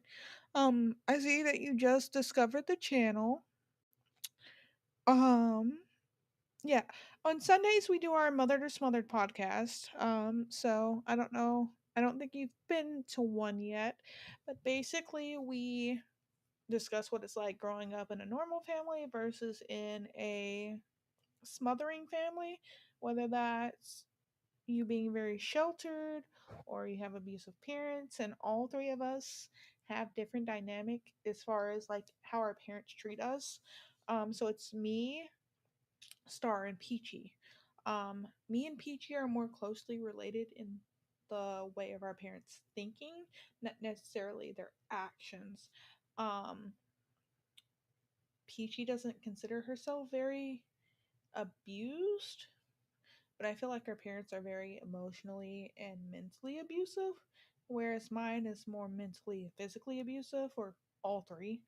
Um, so we just kind of go back and discuss that, and also um, other parents, things in the media, things involving children. I'm the only mother out of the group, so that also plays a part into our podcast because I get a lot of questions about, or they ask me a lot of questions about how I feel about certain things and how I would react in different ways I would raise my child. Um, so usually it's just kind of a place for us to vent, especially those of us that have not the greatest parents. Um, see, I chatted something earlier. I think I missed what you chatted. Let me go back up a little bit. I can't find it quickly enough. Yeah, I'm only really seeing the hug thing. Whatever you chatted, just re-chat it for me. Um, guys, I gotta go to bed. Bye, Zamaria. Best of luck. I hope you get everything done. I don't remember. I'm not in a great mood. Nothing. Really? I mean, I don't know. Maybe your chakras are misaligned or something. I mean, I don't believe in chakras, but maybe your chakras are misaligned. Maybe you were just woken up from that dream because you missed me.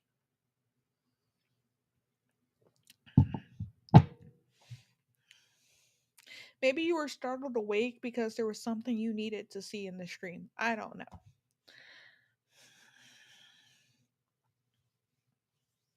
You guys can ignore my nightbot if you're not in my Twitch chat.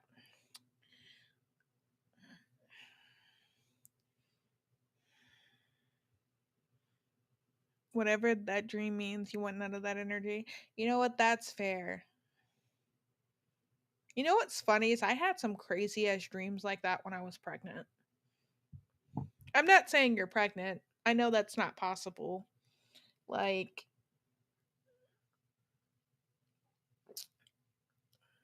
You're not dating anyone to be pregnant. I'm not giving any of her personal information out, like medically or anything. You guys, she's not dating anyone. Um, but I got crazy dreams like that when I was pregnant. I'll check my Twitch chat on my phone.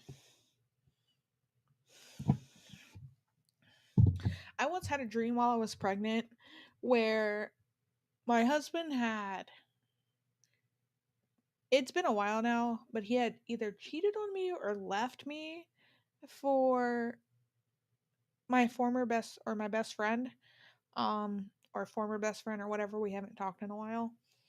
Um, for some reason or another, I had a dream that he did. And like I wasn't the one to wake up and smack him or anything. I was like, I know this dream is crazy. That would never happen. Like, for one, he's never met her. He doesn't know her. They've never even been in the same room, let alone had a conversation. So I was like, I know that this is impossible, but I had that crazy ass dream. And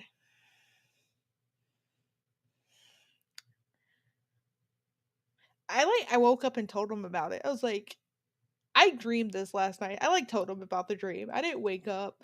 I didn't wake him up then. I didn't smack him or any of those crazy pregnancy things where I start crying. Oh, you cheated on me in the dream. That didn't happen.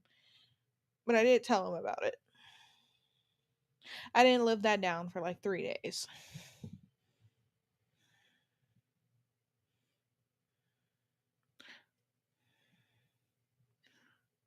I am with you.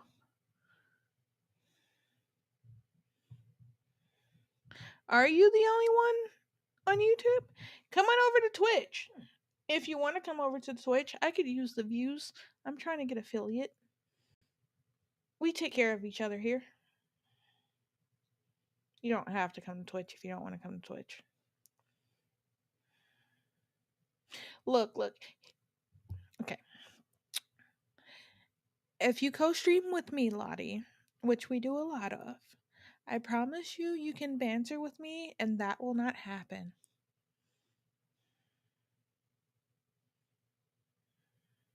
What do you mean, who am I? That's a loaded question. Are you asking what I'm doing here on Starsan's channel? Or, yeah, you're not Starsan. I am her co-host on Sunday nights when we do the Smothered stream. I have access to her Restream. She gave me access to her Restream. Starson does not feel good today, and neither does Peachy. I won't send my husband. That would be a very expensive trip. Um, but I have access to her Restream. Um, she's not feeling good today, and neither is our other host. Neither one of them were feeling good, and we have decided when that happens, instead of just not having the podcast, one of us will, or probably me, will take over because I'm usually the one that's on time. And I don't want to leave you guys hanging. And this is kind of a place for us all to vent. And who knows who needs it after a long week. You'll join me one day, Lottie. I need to look at my Twitch chat to see what Erin said. She said something. Um, I can only see so far up, Erin. It's only showing me like 15 minutes ago. I understand. I understand you're confused. I've never seen you in our Twitch chat too, or in our chat when we were doing the podcast. So I can understand how you're confused because respecting stars and it's me. Um that okay. You're not the first person to ask. Um but no, she was not hacked. No one has taken over her things. It's just podcast night. And neither one of them were feeling very well. Starson basically lost her voice, is what happened. Um, Long story short, she lost her voice. And Peachy, who is the other person that's on this podcast, is not feeling well and is tired. So both of them kind of canceled. There was a possibility Starsan would be here, just a tiny possibility, but if she was, she wasn't really going to speak, so she kind of didn't want to show up because podcast and speaking. So she was going to feel bad if she showed up and didn't say anything. Um, so that's kind of why she's not here. So I'm taking over. I'm doing it solo. So basically we're just chatting and talking about things. So if you've never been to this podcast before, it's basically and I'll explain it again. It's basically the three of us that do it. Starsen being the one that has like a normal parental relationship, and then there's me and Peachy who have parents that are a bit more sheltering, controlling. I have very narcissistic parents. I think Peachy does too. And while Peachy's parents aren't physically abusive, my mother was. Um, so we kind of discuss different things from the viewpoints of people coming from different home lives. And then there's also the fact that me and Starson are both married. So we discussed some of that too, like family type topics. And then I'm the only one that has a child out of the three of us. So I discuss like mom type things and how I would react and deal with certain things or how I view certain things now that I am a mom. So it's kind of like that. And it's also a good place for people who come from not the greatest home life to kind of vent, tell their stories if they want to tell, ask questions, or try to find like common ground with someone else who dealt with similar things. I know, Lottie. I will have you as a guest one day. What I'm surprised about is last time I did the solo, Rachel jokingly wanted to come on. And I call Rachel out on her bullshit. So I had Rachel on as an impromptu guest, and Starshin shows up and she's like, "What the hell is going on here?" I'm just like, "Me and Rachel took over your channel." Ha ha ha.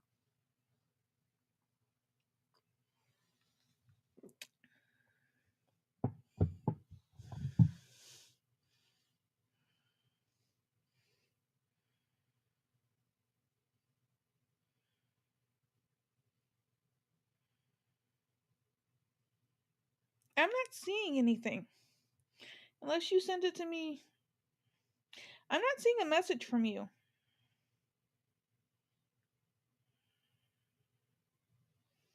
I see where it says you chatted something earlier, then you said it was hard to re-chat on the mobile app. Checking on my phone, then say it was long, and then you said that was my repost. I don't see. I don't see anything from you, Aaron. That's the problem.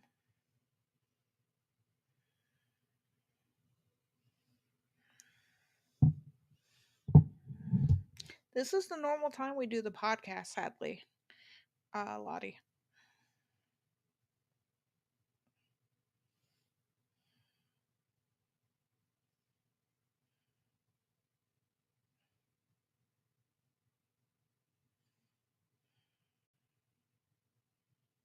I know Chicky also wants to be a guest at some point, but I have to tell her ahead of time. Try sending me whatever it is you tried to send me through Discord, Aaron. Yes, do that. I don't know why it's not showing up. I don't have a problem like addressing whatever it is. Send me a screenshot because for some reason it's not showing up.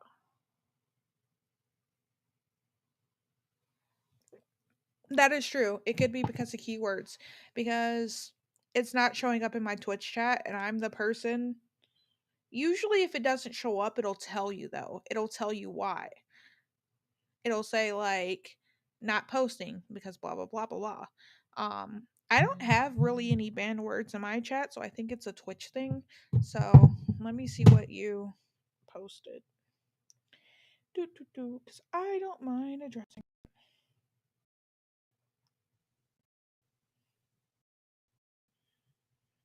Maybe that's the bill Home Alone. Kick night. I don't know.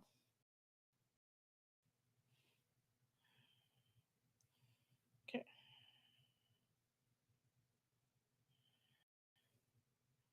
Yeah, I got it. But but I never got kind. Sorry, they felt more like a guest in the room because we would have to clean up house. So systems to catch up with so I felt jealous and together. Have a few plates. I never kept up contact. I think they felt more like a guest in the room because we would have to clean the whole house. There's okay. Elaborate on that. When you say clean the whole house, the people that you were with were they cleaning with you too, or were they making the other kids clean the house? Like, I need some elaborate on that. Or were the parents making all the kids clean the house? I also come from a night I chose the occult to find answers. I also uh, became. It's also him, and that is kind of working.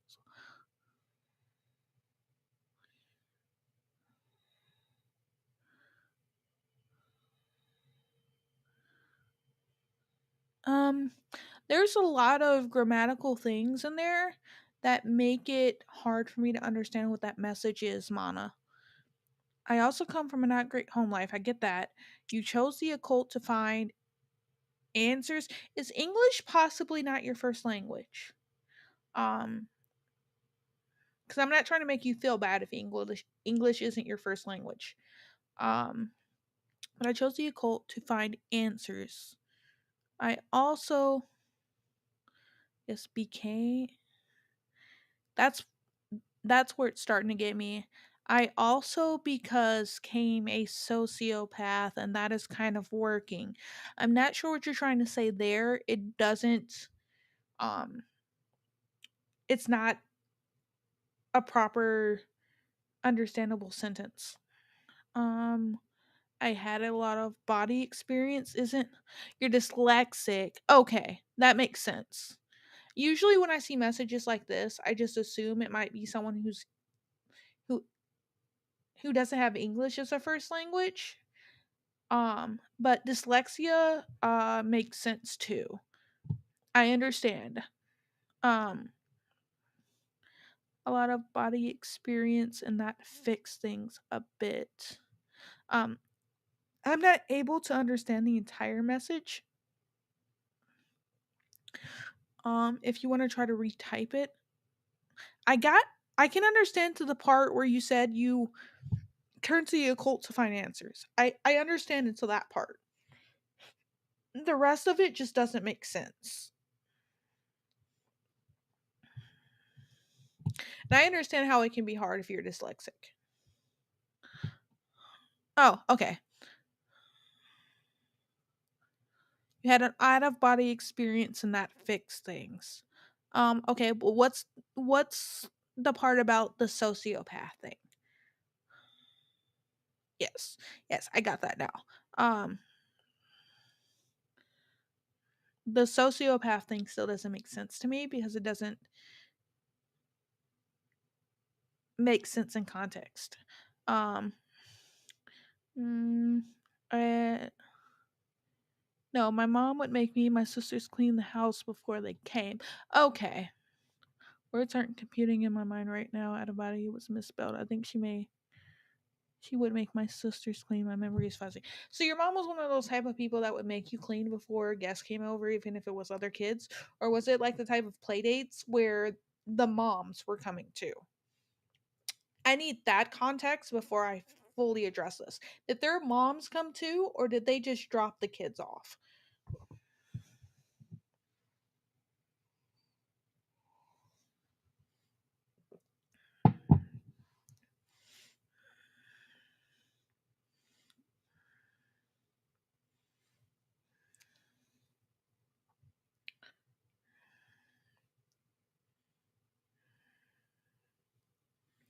I will say though, from the little bit that I gather from your message, Mana, however you want to say it, um, all three of us that are on this channel, um, I will say that we are all Christian in some form of another. Um, but then again, no judgment. We don't judge people based on their views or their faith, but we do talk a lot about our faith on this channel.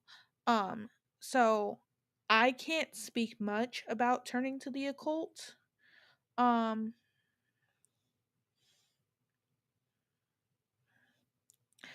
um, to find answers, but I can understand turning to something to try and find answers. Um, and if it works for you, that's great. Hi, Esteban. Yeah, your memory is fuzzy. I would say this one's a gray area. 1 second, baby is crying.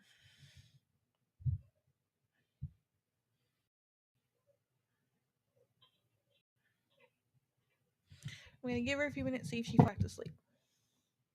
Um, let's see. So this one's kind of a gray area because if it was something of your mom was too worried about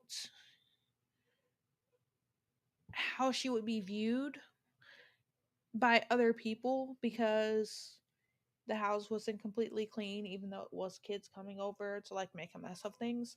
My mom was kind of the same way. She wanted the house completely clean before certain guests come over. Um, Different things like that. Um, and sometimes it just didn't make sense to me because it was kind of a waste of time. Um, just kind of like completely cleaning the house. If your children's friends are coming over, I feel like it's a little much, but there's also the thing there where you never know what their parents are going to do or say or try to pry. Because I know if my mom were to drop me off at a play date, and even if her house was a wreck and she took me over to somebody else's house and it was half out of order, she would continually talk shit about them. So my mom was the type of person to do that. Um, so it's kind of a gray area. Um, so I think that comes from a lot of people being too worried about what others think of them. And sometimes it's warranted and sometimes it's not.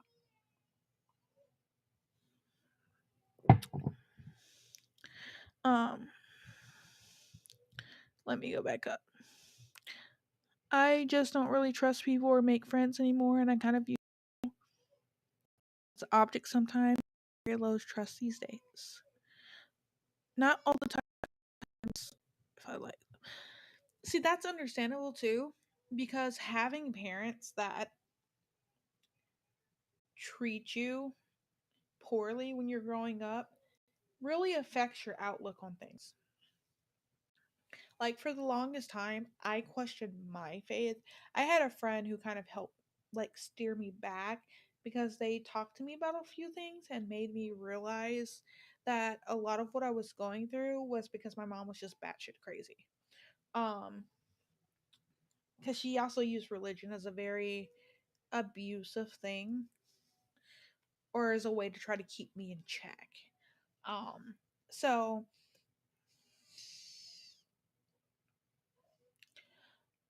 having difficult parents or a poor home life, especially having parents who treat you poorly, can definitely affect you in negative ways. Including, not being very trusting of people. Because I find myself the same way about some people, not being very trusting towards some people. Weaponized religion is painful. Um, and I find myself feeling off or very biased about some people and their behaviors. Um, and I never know if it's me or if I'm like, I don't ever know if it's me overthinking things or if my gut feelings are correct because of certain things that were said to me and instilled in me as a child.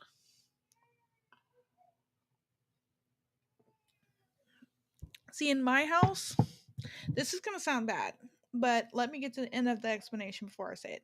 In my house, there is no choice. So I'm not going to like force anything on my daughter. I want to raise her up in my faith, kind of like how I was raised, but I want to do it in a different way. So going to church is not an option.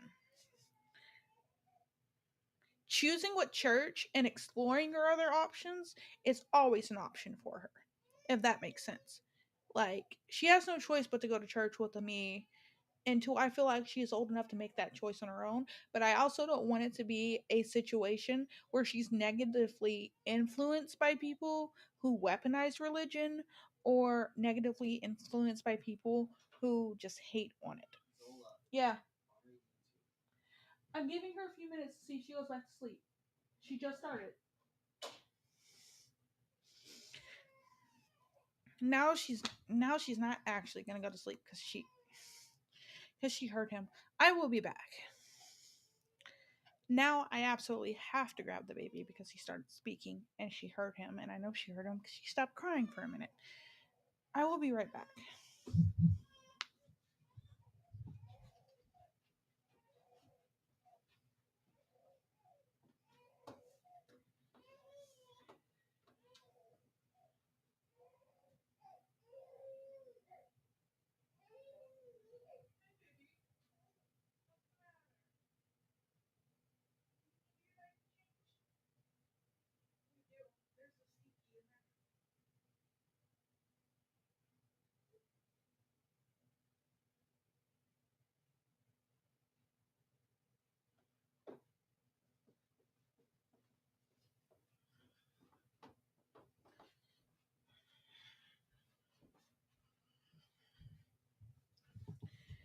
Excuse me, guys. I have to change a diaper.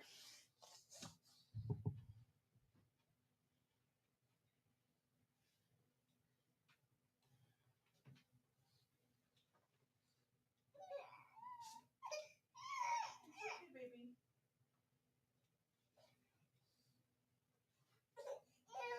I know, baby.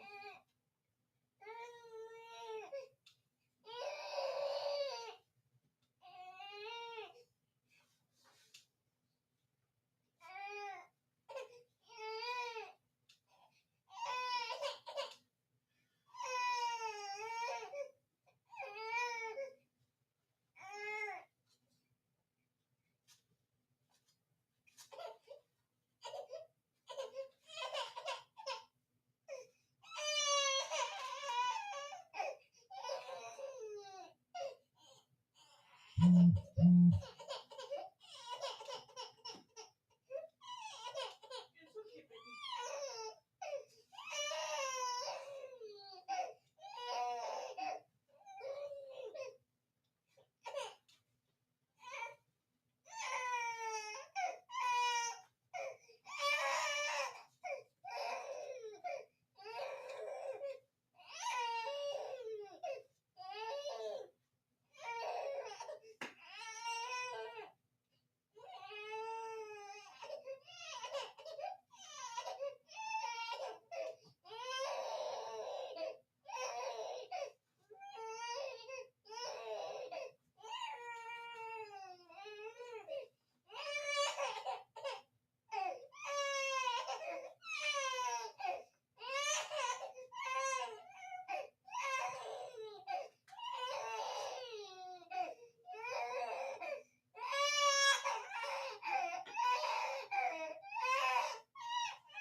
All right, let's catch back up. What I'm trying to say is that something.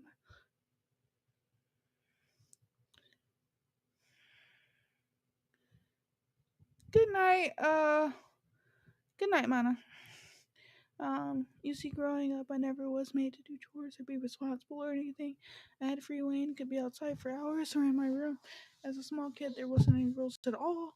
But that in itself, it's just bad because now I have no clue on how to cook or clean. Be real, I was not taught how to adult or handle emotional and mental things. I had to self teach myself these things.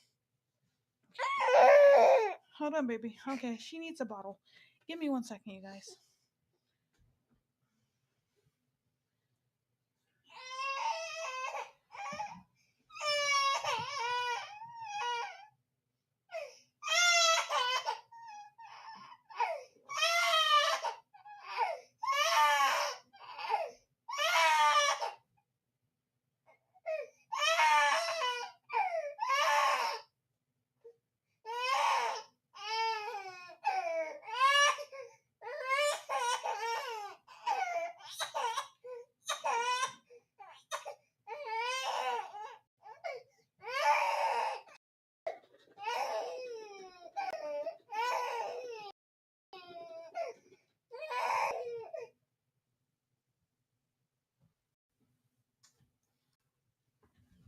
All right, I'm back.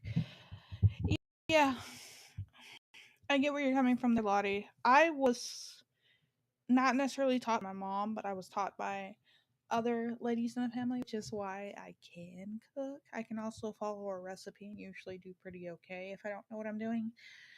So yeah, you should talk to Peachy sometimes because Peachy's is kind of in the same boat as that. Like she doesn't really know how to do a lot of cooking and a lot of different things because she was just never taught. Her parents also didn't trust her a lot with certain things. Um, when we were 11 or 12, my mom made us go try so many different churches. My mom kept picking out churches, so I have this thing where if I'm kind of uncomfortable in church, I'll be like really cold, like to the bone. I could be wearing layers, I could be wearing a coat, and I still feel chill to the bone. And I have since like always, as long as I can remember, me being like insanely cold in church for like no reason. And a lot of the churches my mom chose were like that for me. And then there always ended up being either something that made her mad, so we left, or something that didn't sit right with me. Like one church she picked that we went to, I think it was a Baptist church, and I kind of stopped going with her because it just wasn't my thing. And also like this church was so ghetto that if you could not do tithes or offering, they would take your food stamps. And then my mom not trusting me at like 17 years old to be at home by myself for a few hours while she's at work, 18, 19, around that time, the mother of the church would come stop by and check in on me, which wasn't too big of a deal. She was never there long enough, but she was also the type of person who was very picky.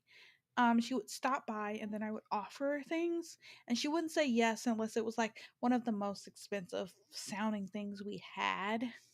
And she also had the audacity to tell me what I could and could not watch in my own home when she wasn't actually there babysitting me. She was just stopping by. Like, I couldn't stand it. And it was, see, here's the thing. I see that message. It wasn't a rich pastor. Because our church has a good deal of money. Like they pay their staff pretty well.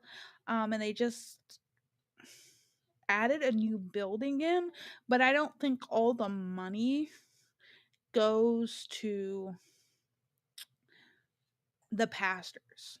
I think the pastors get paid um a wage too because they put money aside. A lot of the money they do get they put aside for doing certain things like getting speakers to come in, like the new building that they had, or the new addition to the building they just added so they could add more classrooms because they do a school there. um they pay for people to go on mission trips. They also do the thing where they'll pay to relocate families to other places to start off other offshoots of the church type thing. So the money doesn't, not all the money goes to the pastor. It's not a small church. Um, Gotta have faith in Fae Queen. Yep.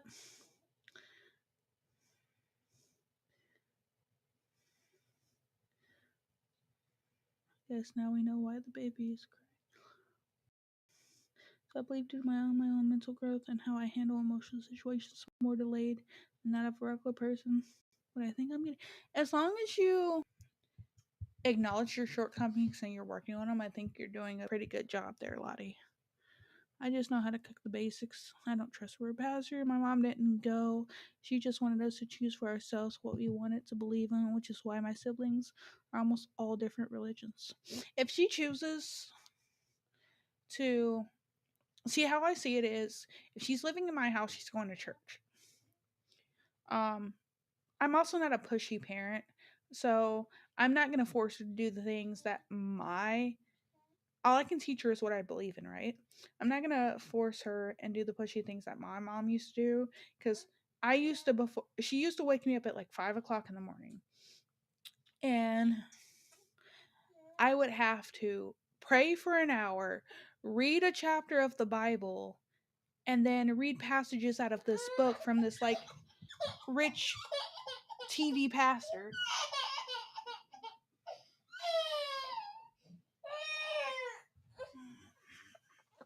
that I didn't like to begin with. And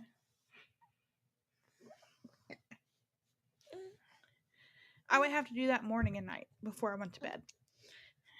And it was the most tedious, like ritualistic thing I've ever done in my life. And I don't want to be pushy like that. Like she has to go to church with us until she is essentially out of my house. But church is on Sundays, right? Um, and she's free to explore other things. But I don't want an insane amount of influence pushing my child to feel like she has to lean one way or the other. Um, because the main reason why she has to go is because I want to instill certain values in her, right? Um, that you just typically find in a church setting. That's just the way it goes. And I also have my faith. I would like to raise her up in that faith. And I don't want her, what's the word? I don't want her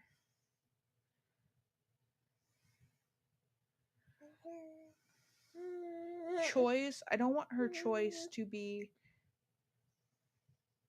influenced by people who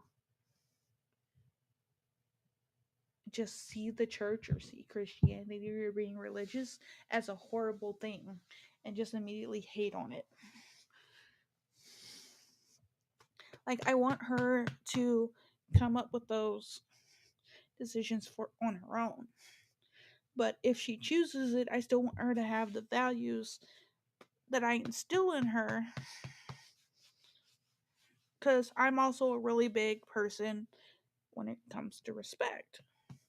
And so a lot of children these days aren't taught things of please and thank you and just how to be a decent person to another person. And I'm like in a lot of people my generation still don't do that. And I'm still the type of person that if someone's being respectful to me, I'm respectful back.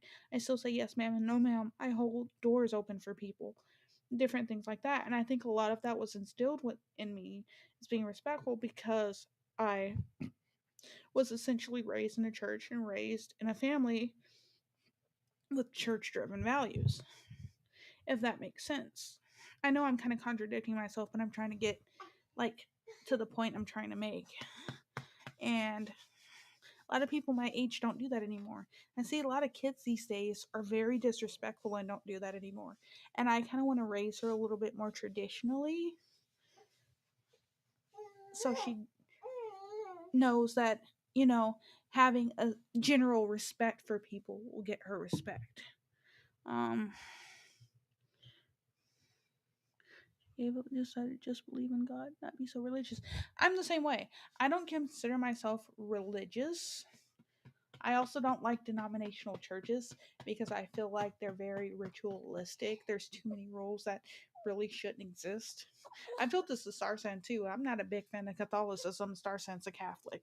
Like me and her have talked about this before. Um, but we don't hate on each other. But I really don't like denominational churches, and the church I go to is not denominational. Um, so I didn't have to do that with kiddo. Her school was exposed for the kids to Skype before confirmation. I do remember I did a lot of those friends. I was explosive and handled those that labor. Are you blowing raspberries?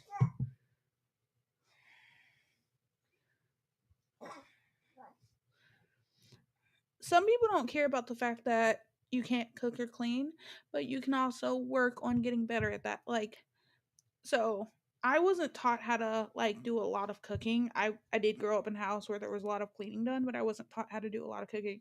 A lot of what I know how to cook, it's from me finding recipes, following them, and then following them to the point where I got comfortable adding my own spin to it, or I got used to the recipe that I could make it out the recipe. I think religion's so different. It's also extremely personal. Yeah, internally.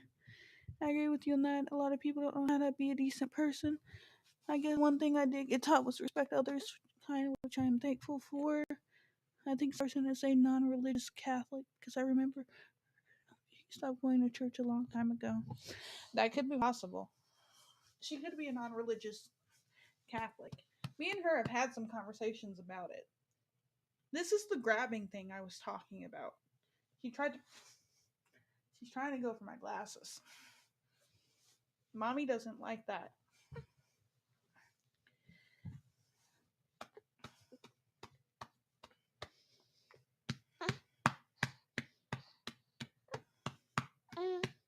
I'm not a big fan of the Catholic Church.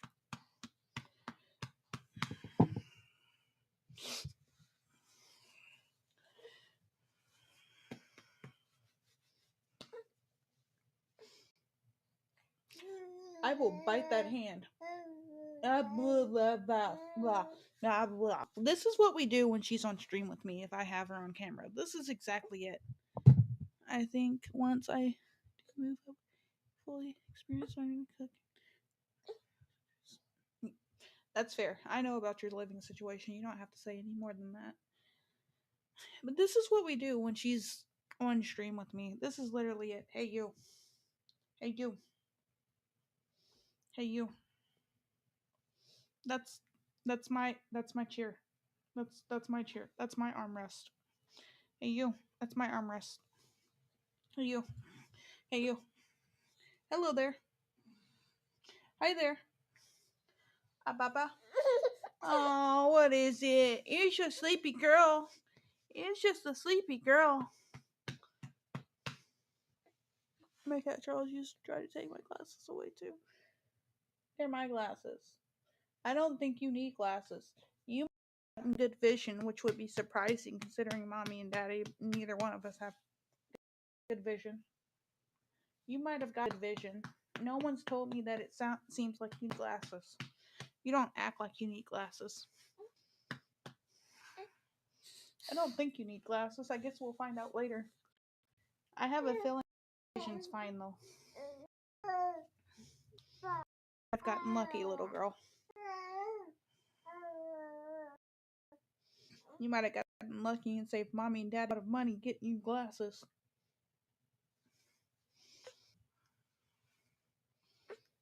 She's in this grabbing stage where she likes to grab whatever, including face and my neck.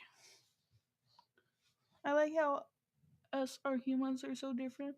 I'm atheist, less scientific leaning.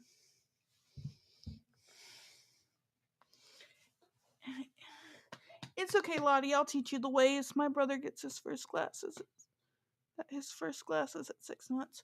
She's 7 months now, and like her pediatrician hasn't said anything about her vision, so I don't think there is anything wrong. I don't think her pediatrician said anything about her needing to see an eye doctor. So, because I know they make glasses for babies. Ow! Come on, let go. Ow. You got mommy's baby hairs. You should be asleep. You're smiling at me. It's not funny. Because, yeah, I know they can usually tell if, like, babies need glasses and things like that. And I know they make glasses for babies. They look like little goggles that make you look funny. They look like little goggles that make you look funny. And with how nearsighted I am, I'm surprised that she seems to have pretty decent vision. Ooh. Hey, baby. This is what we do on stream. She just talks to me and I talk back. Or she sees pretty lights on my keyboard and my mouse and wants them. Love you. Such a pretty girl. You're so adorable. Are you trying to kick me?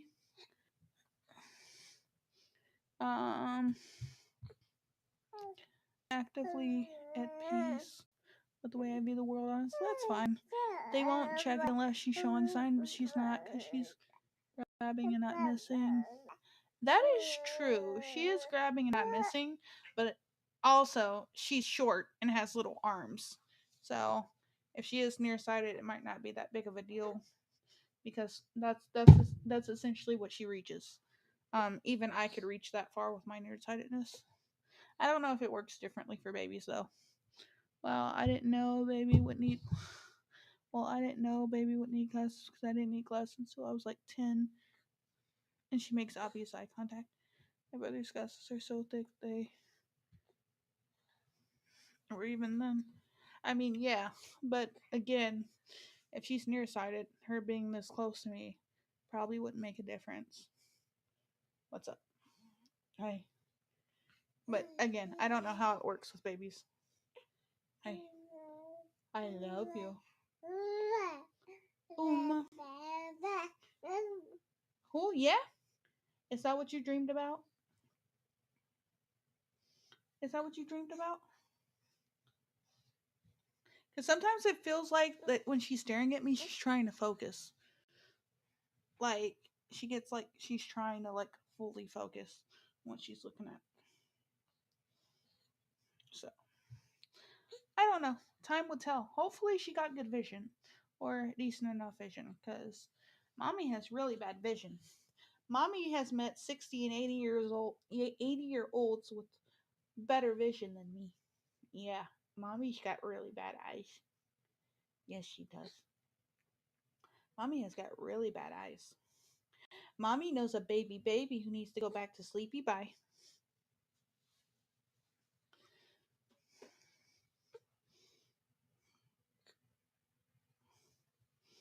She wants my computer now because she sees the pretty lights. And at last I see, I see, I see the lights. Hey, are you gonna drill on me? Are you gonna drill on me? Are you gonna drill on me? Are you gonna drill? Are you? Oh, you gonna drill? Are you gonna drill on me? Are you gonna drill? Are you gonna drill on me?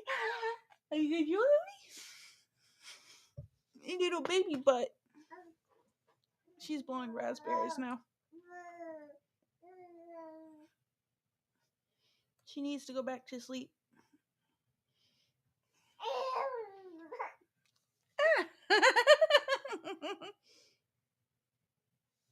Are you trying to eat my face? No. I know mommy hasn't worn them for a while, but no. No. I need these. I need these to see your pretty face. Welcome to being a mom where your body is not your own anymore because you have this little thing to cut off.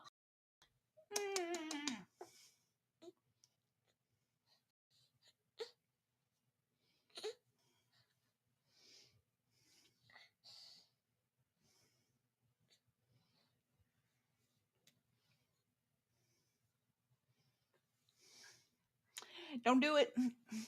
There's a lot to having a baby. They don't tell you. This thing is a big ball of rough. It's just a big ball of a lot to deal with. You think that until you get to the point Let me get let's get deep and personal. When I'm feeding her at night because I want a little bit extra sleep, she has taken to scraping her fingers on my areola as she's eating. And there's one tiny little spot that she seems to like, and I don't know how she finds it every time, that she has rubbed raw. Like the second you touch it, it hurts.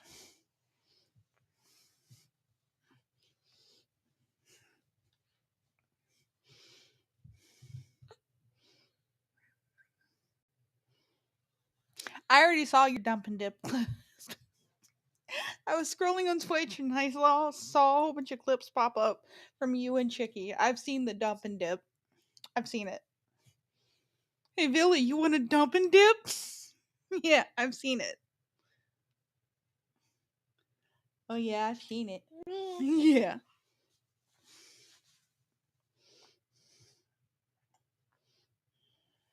Because I'm actually a little annoyed with her right now. A little bit annoyed because it's constantly every day since she's done the grabbing thing that she tries to grab my face and my glasses and my shirt and like whatever she can get her hands on, my neck and my cheeks and my hair, like any part of my face essentially that she can get her hands on. She tries to grab it and it's all day. And after a while, it just gets to be a lot of someone just constantly touching you.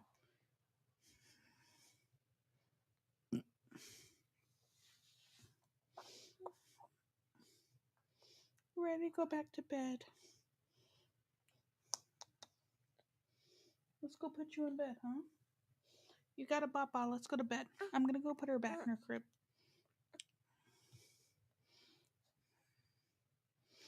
Oh, there's Nightbot. You want to upgrade my setup or buy something for streamer, baby? Yeah, there's that yawn. There's that yawn. Let's go put you back in your crib. Oi, and at last I see the lights. Hey, baby. Let's put you here. Mommy's sleeping downstairs tonight because I don't want to disturb Daddy. So we're gonna put you right here. You're gonna sleep right here. Oi. No point in taking you all the way back upstairs. Here you go. Let me give you something. Here. Here you go. I'm gonna move you a little bit.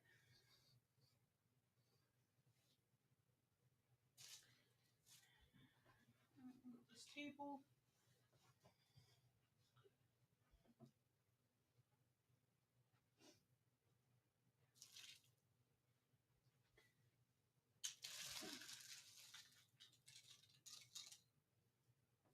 There you go. You can play with that. Go to sleep.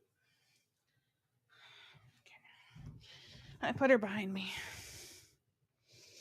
She has like a little, you can see it right there. She has a little like a travel bassinet thing that's like foldable, easy to take with us. And I put it down here because I got tired of putting her in her other little like outside carrier thing. It's what it's supposed to be for. Because for one, it's not recommended for sleep. It's supposed to be more of a lounger. Um, and it's not necessarily the safest spot. And I was sleeping down here and futons. They're pretty comfortable. Hard, it's not as comfortable laying on half.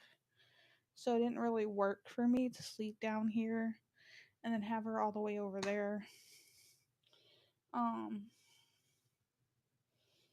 so the next best solution was to have her easy foldable travel bassinet down here. So, because I've been sleeping down here the last couple of days. It's been getting a little cold. The heat down here doesn't work the great, but the way that it does work is pretty nice. Is that the heater in the living room barely works if it works at all, but the heater in the kitchen works like it's on crack. So I can turn that one on. It'll heat the kitchen, and then it'll start heating the living room. And it takes a little bit of time. But I'm the type of person that likes to be a little bit cold when I sleep. But I can't do that with the baby. But as long as like a decent sort of temperature, I can sleep fine, and then it's not too cold for her. So I've been doing it that way, so it starts heating up the living room, but it doesn't do it so to where it's like really hot in here. It takes like hours. And then it's warm enough for her, but cool enough for me.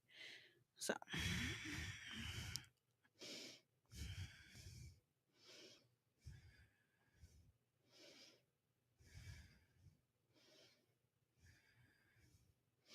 oh, you mean the little bassinet thing? That's just for her to sleep. She has an actual playpen over there. So, like, it has a bassinet in it, has a bassinet part, and then when she kind of starts standing and can kind of try to escape it, the bassinet part can be dropped down like a normal playpen. So she can sleep in it, play in her toys, um, things like that. But, she's not even really sitting up on her own, not much. So she's nowhere near of escaping a bassinet. If I could like consistently get her to sleep in that thing, I would while I was down here instead of her having her nap and other things. But I think the mattress and the playpen, the bassinet and the playpen, because it doesn't have any sort of heat on it, might be a little cold for her because usually I can only get her to sleep in that if she's in her wearable blanket. This has a cloth cover on the mattress part. It's cloth, so I feel like she's a bit more comfortable in that. And then upstairs in her crib, I took my personal like fleece blanket that I got as a gift. I usually curl up in, and I basically put it on her mattress like a sheet, so it's all tucked in and everything. So it's all nice and flat, so there's no way like any of it can cover her face. And it smells like me and it's warm. So she tends to sleep really well upstairs because she has that softness. So I think that's why I can't really get her to sleep in her playpen bassinet because that's what it's down here for. So I'm gonna have to figure something out. Like even her bassinet that's in our room, the side sleeper for her first 6 months of life that she had to sleep in that thing. It was hard to get her to sleep in it consistently. So I took my oversized orange Dragon Ball Z shirt that I wore constantly and I put it over the mattress in that bassinet and tucked in the like sleeves and the sides, and it smelled like me and it's soft and she slept in it better.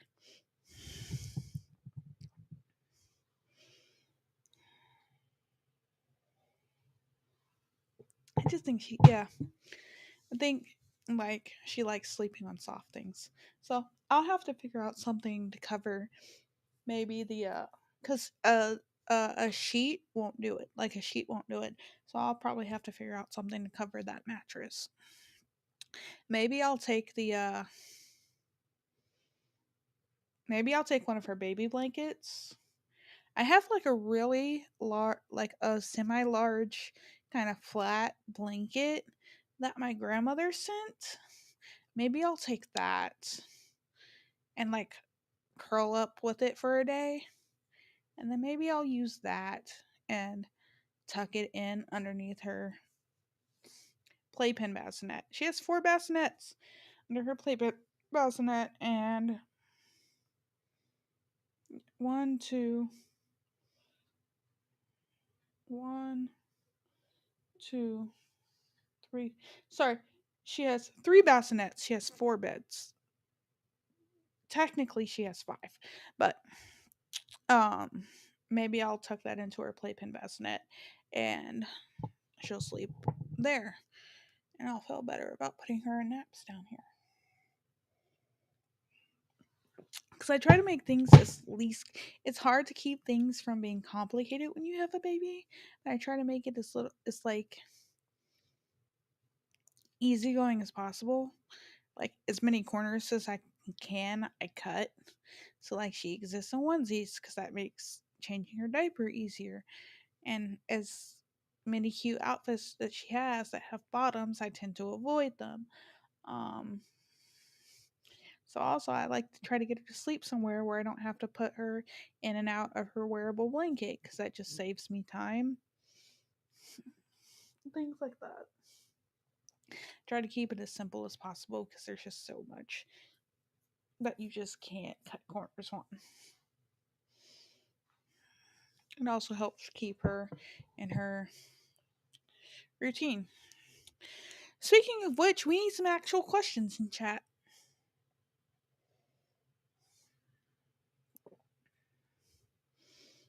Five beds and doesn't. Yeah.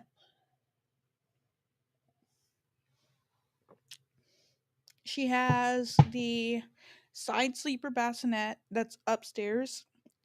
And it has like it's one of those ones that unzips. So she can't roll out of it, but I can easily pick her up if I need to. Because it has one side's kind of open. And you can zip it back up. And that's the one that's in our bedroom. And that just kind of made it easier to grab her at night, different things like that, so I didn't have to fully sit up. Um, then she has the one that's in her playpen, but her playpen also has this like lounger and it has her changing table. So typically what I do is I'll take the lounger out and set it somewhere and then keep the changing table part on there and then just kind of slip her in there. I don't know what I'm gonna do when she fully starts using it as a playpen. I don't know what I'm gonna do. Maybe start changing her diapers on the floor. Put the changing pad thing on the floor. We'll figure it out. I'll figure out how I'm gonna store some of the stuff away. Um, then so she has that. She has that little bassinet there. Then she has this portable one I got at a yard sale, and this is usually the one we take when we travel. We load this baby into the car. So that's number 3. And then she has her crib, which is number 4, which she didn't sleep in for the first 6 months of her life. And but it's been ready for her. And then and that's the crib that I chose. I paid like $100 for it because I got it of someone selling it on Marketplace. And then it's the one that I want because it also turns into a toddler bed. And then I have another up there that my father got because it's one that they used when they were babies. My husband and my sister-in-law. Um, I'm pretty sure. So it's like an old crib. It's not even the same size as most mattresses, like the standard anymore. So you have to get like we'll have to get a custom mattress for it. But and custom stuff for it and like the size. So her crib turns into a toddler bed. So when we have the next baby obviously is going to be in our room for like the first 6 months. And then it's going to start using the second crib because the first one will eventually be a toddler bed. And having so many bassinets means we don't really have to buy any more cribs. So if we need to, we can move the playpen upstairs, possibly, and use that as a like crib because it drops down like normal cribs do. So yeah. And then we have plenty of room. And then eventually, depending on how many kids we have and what their genders are and stuff, we could probably buy like a queen size bed and stick it in that room, and like 3 of them can sleep in the same bed. I'm not against it. We have a 3-bedroom house though, so there's another room we can use if we need to. Because originally the plan was our bedroom was downstairs. We had the office and the baby's room upstairs. And then just to make things easier, later in my pregnancy, we moved the bedroom upstairs and the office downstairs. And if we need to, we can always adjust some things, remove the office, move our bedroom back down there, and make the other room up there that was the office another room for the kids.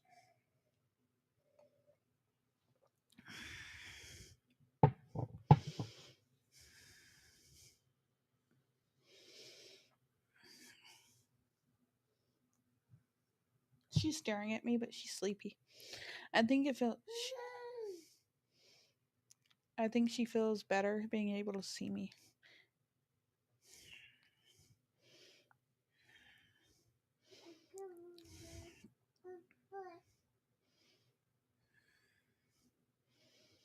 Yeah. There's only one, like, we don't really care about leaving. The cat is not allowed in our bedroom. She's a few times, but generally she's not allowed in our bedroom.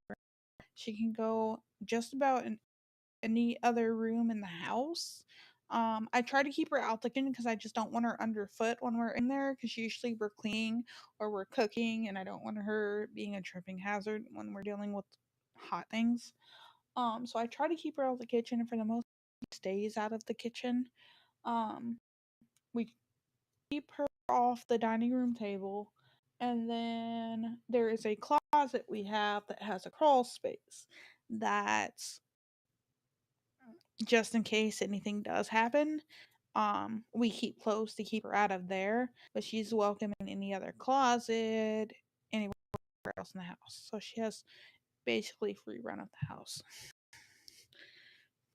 The only reason she's not allowed in our room is because he doesn't want cat hair in the bed. So he wants to basically keep her easily cleaned up after. Look at this girl. You see this? You see this? She has her feet. She literally lifted her feet up and she scrapped her feet. She's playing with her feet. Here. Let me find the right orientation.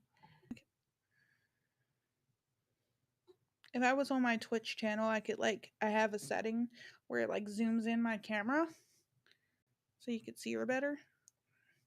She's literally playing with her feet.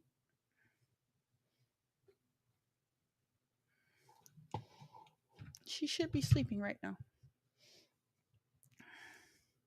We need some questions. The thing is, usually we've been trying to sleep train her. So usually we try to get her to go to about 5 a.m. with no feedings. To just have her eat more during the day. So usually she'll eat a lot for her dinner, which is when we start giving her baby food. Um, is her dinner is baby food. And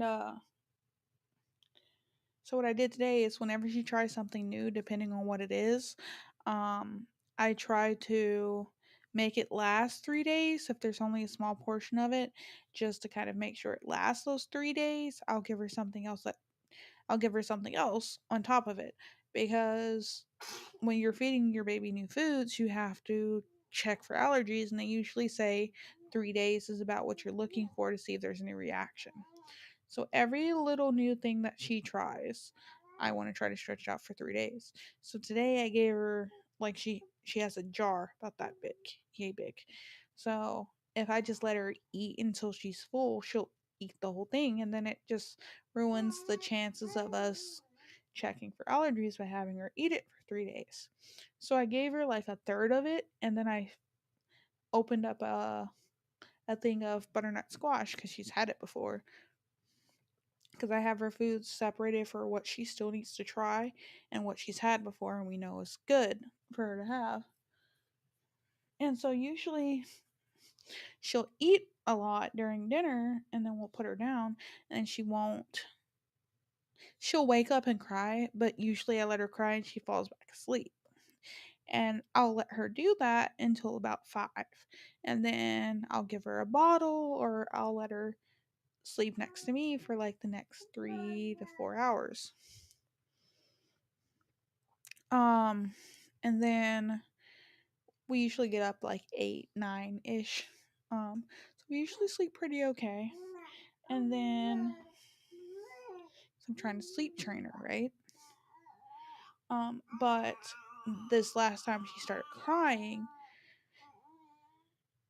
you guys were here. She wasn't even crying that long, and then he came out and said that she needed me, and she heard him. And I know she did because she stopped crying until she stopped hearing his voice.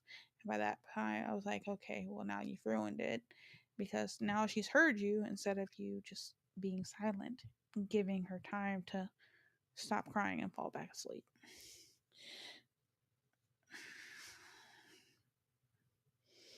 So now I'm in for a long night. Hopefully she falls back asleep because she'll soothe to the sound of my voice and like fall asleep. And she's had her bottle, so hopefully she falls back asleep. Because usually during this time she kind of sleeps through the night. What do I think of homeschooling? Okay. Are you asking what I think in general, or like would I ever do it? Because there's two answers to that. Um, I'll just go ahead and answer both. I don't see homeschooling as a problem as long as you make sure that your kids are getting the right amount of social interaction and exercise. Because there's been stories about kids who are homeschooled that have issues socializing because they never learned the proper skills. Also, I'm kind of dumb. I wouldn't mind homeschooling up to a certain point because I'm not stupid. I'm not actually stupid, but I wouldn't mind homeschooling up to a certain point.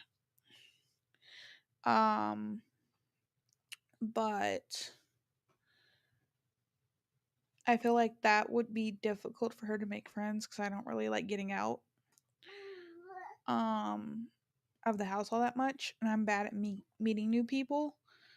Um, so I kind of don't want to homeschool, but I'm kind of on the fence about public school. So, especially the ones around here. Um, I know for I think preschool or kindergarten, the church we go to does schooling. I know they do at least preschool, but they plan on like doing actual school during the school year. I'll have to talk to them more about it, but we had heard about it when I first moved here. So I think I want her to do preschool there. It's a short drive down the road too, so it's not far. Yeah, that's the thing. And public school is trash lately, and I feel like there's going to be a huge problem instilling the values I want to instill with her, instill in her. Because if she like comes to question, for back to what I was saying, if she comes to question the the faith that I raise her in, I want them to be her own questions, not the influence of someone else. If that makes sense. So I'd be fine with her choosing something else if she comes to that decision naturally.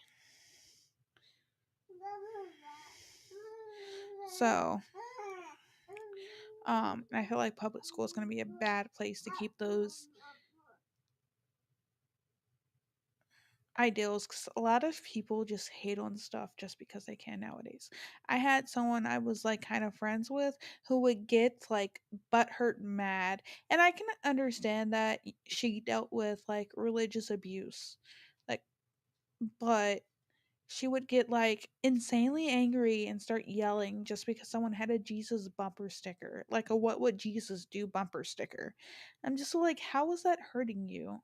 Like, I understand someone hurt you, but eventually we're never gonna really see this car again. Like, how does that hurt you? They're not hurting you. You're mad. A simple bumper sticker. Like, I don't want people like that influencing her decision. If she makes a decision to change what she believes in, I want it to come to her naturally.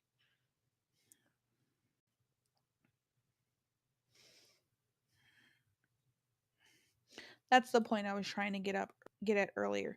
She has to go to church when she's living in my house. But if she comes to the decision that that's not what she believes on her own natural accord, that's different than I feel like someone influencing it. So I I'm not sure how I feel. I mean, the area that we live in, I don't see it being too bad because we live in a very conservative area.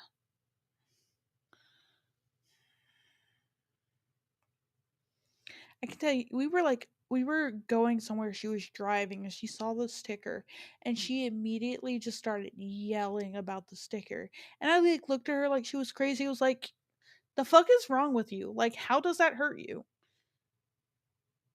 Like, I made her feel stupid. I was like, how is that hurting you? You're they're not speaking to you. Like, how is this sticker you?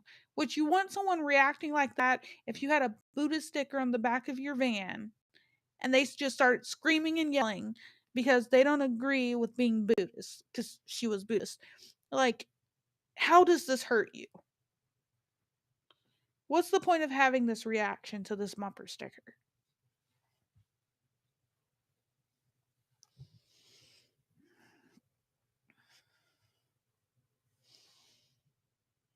Like, you're throwing a toddler, basically a toddler's tantrum over a bumper sticker.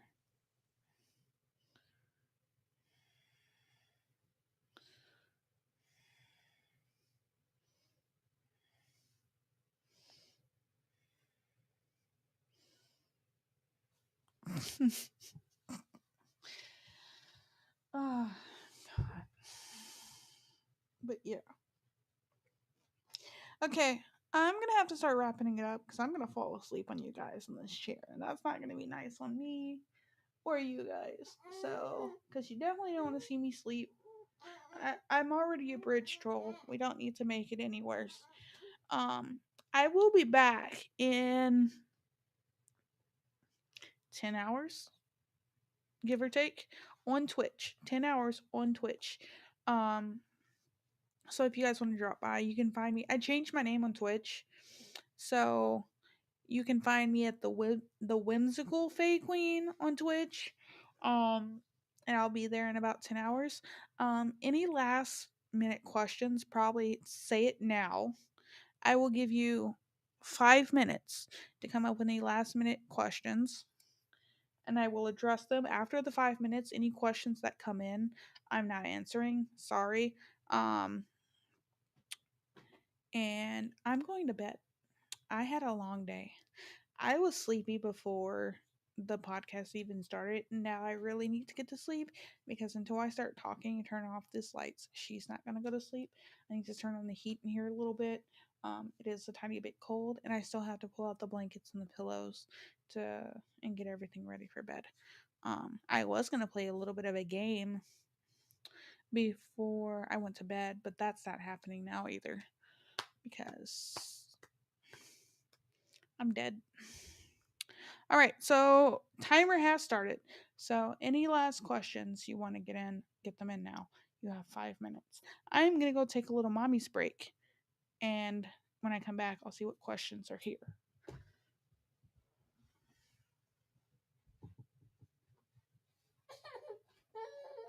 You're okay, baby. Mommy's just going to the bathroom. It's okay. I haven't gone anywhere.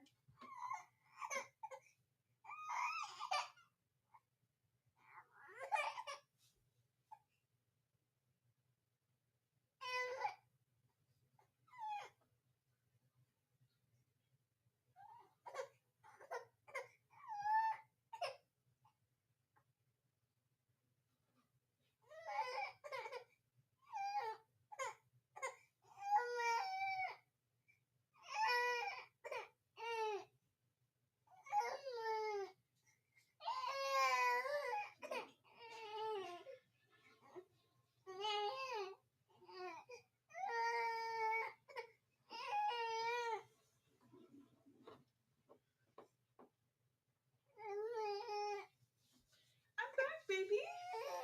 Hey, baby. Hi.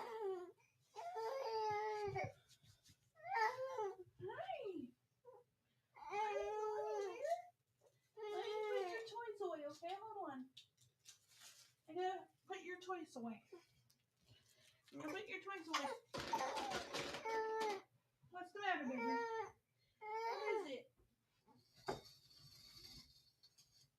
Mommy's gonna lay on this couch tonight, so I might as well put you like this. Hi. What is it? What is it?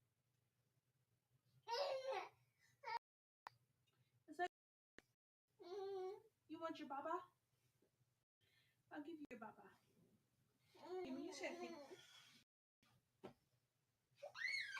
Hold on. I have it. Here. You don't want it? Here. This is your dance. There you go. That's my good little girl. Okay. I'm going to do one last thing, baby. I'm going to get the blanket and the pillow.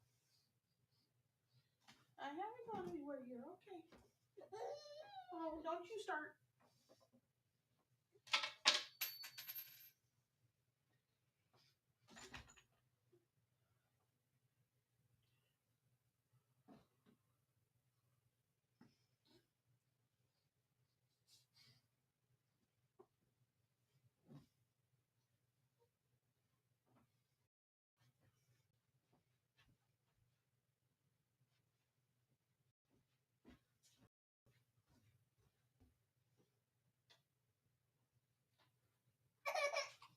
You're okay. Your problem is you're sleepy. You go bed. You go sleep.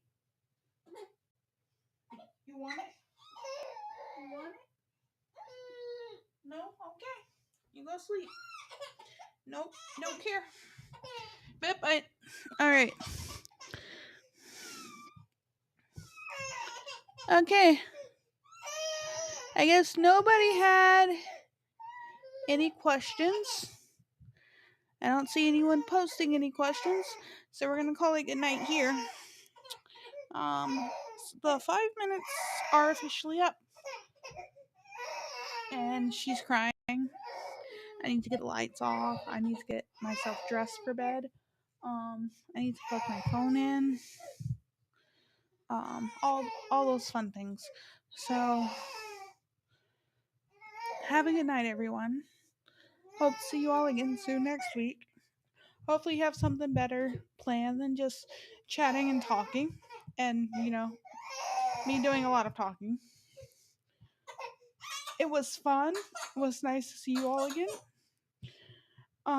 And if you want to stop by my channel, feel free. Again, it's at the Whimsical Fae Queen now instead of just being Fae Queen.